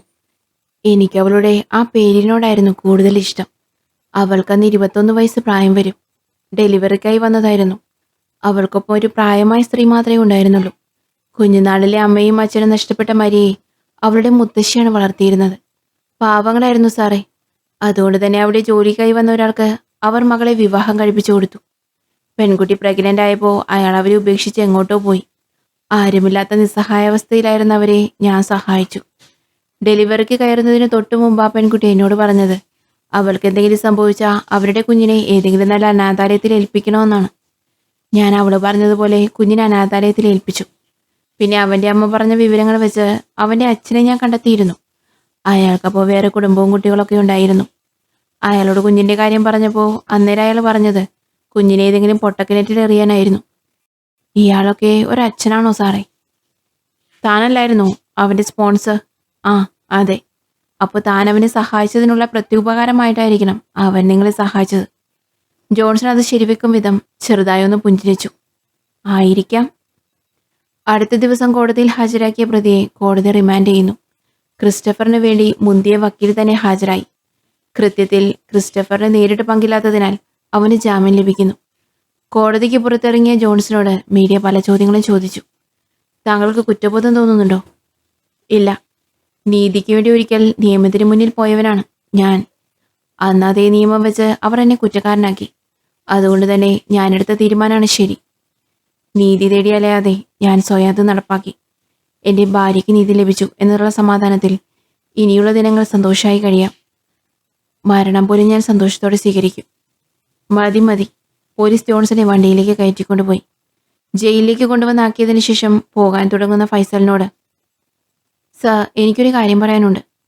എന്താ? സാർ ഇന്നലെ ചോദിച്ചില്ലേ 10-20 കൊല്ലങ്ങൾക്ക് ശേഷം പെട്ടെന്ന് പ്രതികാരം ചെയ്യാൻ എന്താ കാരണമെന്ന്? ക്രിസ്റ്റഫർ. അവനാണ് കാരണം. ഒരിക്കൽ സ്കൂളിൽ വെച്ച് ഞാൻ അവനെ കാണാൻ ചെന്നപ്പോൾ അവൻ എന്നോട് അവൻ്റെ അച്ഛനെക്കുറിച്ച് ചോദിച്ചു. പറ്റുമെങ്കിൽ അദ്ദേഹം എവിടെയാണെന്ന് ഒന്ന് കണ്ടെത്തി തരുമോ എന്ന്. ഞാൻ ഓക്കെ പറഞ്ഞു. പിന്നെ ഒരു ദിവസം ഞാൻ അവനെയും കൂട്ടി അയാളെ കാണാനായി ചെന്നു. അന്ന് അവൻ എൻ്റെ കൺമുന്നിൽ വെച്ച് അയാളെ വെട്ടി നുറുക്കി. ഞാൻ തടഞ്ഞിട്ട് അവൻ കേട്ടില്ല. അവൻ അയാളെ ഓരോ പ്രാവശ്യം വെട്ടുമ്പോഴും അവൻ അവൻ്റെ അച്ഛനോടുള്ള ദിശ കണ്ണുകളിൽ കാണായിരുന്നു. അന്നു മുതൽ എൻ്റെ മനസ്സിൽ തോന്നി തുടങ്ങിയ ഒരു ചോദ്യമായിരുന്നു, ഞാൻ എൻ്റെ മരിയെ എത്രമാത്രം സ്നേഹിക്കുന്നുണ്ടെന്ന്. എന്നിട്ട് അവൾക്ക് വേണ്ടി ഞാൻ എന്തെങ്കിലും ചെയ്തു? ഒരിക്കൽ പോലും നേരിൽ കണ്ടിട്ടില്ലാത്ത തൻ്റെ അമ്മയോട് ചെയ്ത ക്രൂരതയ്ക്ക് അവൻ പ്രതികാരം ചെയ്തപ്പോൾ അവൻ്റെ ആ സ്നേഹത്തിന് മുന്നിൽ ഞാൻ ഒന്നുമില്ലാണ്ടായി. അതുകൊണ്ടാണ് അവളുടെ മനസ്സിൽ അങ്ങനെ ഒരു ആഗ്രഹമുണ്ടെന്ന് അറിഞ്ഞപ്പോൾ അവൾക്ക് വേണ്ടി ഞാനത് ചെയ്യാൻ തീരുമാനിച്ചത്. ഇതൊക്കെ ഞാൻ ഇന്നലെ പറയാതിരുന്നത് വേറൊന്നും കൊണ്ടല്ല. അവൻ്റെ പേരിൽ ഇനിയൊരു കേസ് ഉണ്ടാകാൻ പാടില്ല. ജോൺസന്റെ മൊഴി വീഡിയോയിൽ റെക്കോർഡ് ചെയ്യുന്നുണ്ടായിരുന്നു. പിന്നെ ഞാൻ ഈ പറഞ്ഞതിൻ്റെ പേരിൽ സാർ അവൻ്റെ പിന്നാലെ പോകാൻ നിൽക്കണ്ട. സാറിന് അവരെ ഒന്നും ചെയ്യാൻ കഴിയില്ല. കാരണം അവൻ്റെ അച്ഛൻ ആരാണെന്നും അയാൾക്ക് എന്ത് സംഭവിച്ചെന്ന് അറിയാവുന്ന ജീവിച്ചിരിക്കുന്നവർ ഞങ്ങൾ രണ്ടാളും മാത്രമേ ഉള്ളൂ. അതുകൊണ്ട് സാറ് വെറുതെ ഇതിന് പിന്നാലെ പോകാൻ നിൽക്കണ്ട. പാവമാ സാറേ, പഠിച്ച് നല്ല രീതിയിൽ എത്തട്ടെ. പോട്ടെ സാറേ. ഫൈസൽ കാറിൽ കയറി തിരികെ പോരുന്നു. കാറിലിരിക്കുമ്പോൾ അദ്ദേഹം മനസ്സിൽ ചിന്തിച്ചു, ഓരോരുത്തർക്കും ദൈവം ഓരോന്ന് വിധിച്ചിട്ടുണ്ടാവും. വിധി അതാരെ കൊണ്ടും തടുക്കാൻ കഴിയില്ല. അതുകൊണ്ട് തന്നെ ക്രിസ്റ്റഫറിന് പിന്നാലെ ഞാൻ പോകുന്നില്ല. ജോൺസൺ പറഞ്ഞതുപോലെ ആ പയ്യൻ പഠിച്ച് നല്ല നിലയിലെത്തട്ടെ. എൻ്റെ ജോലി ഇവിടെ കഴിഞ്ഞു. ഫൈസൽ തനിക്ക് ലഭിച്ച ആ കേസും ഭംഗിയായി പൂർത്തിയാക്കി മടങ്ങുന്നു. ഡിയർ ഫ്രണ്ട്സ്, ഈ കഥ ഇവിടെ അവസാനിച്ചു. കഥ നിങ്ങൾക്ക് ഇഷ്ടമാണെന്നുണ്ടെങ്കിൽ ചാനലൊന്ന് സബ്സ്ക്രൈബ് ചെയ്യണേ. കൂടെ ഒരു ലൈക്കും കൂടി. കൂടുതൽ നല്ല കഥകളുമായി നമുക്ക് വീണ്ടും കാണാം. ബൈ.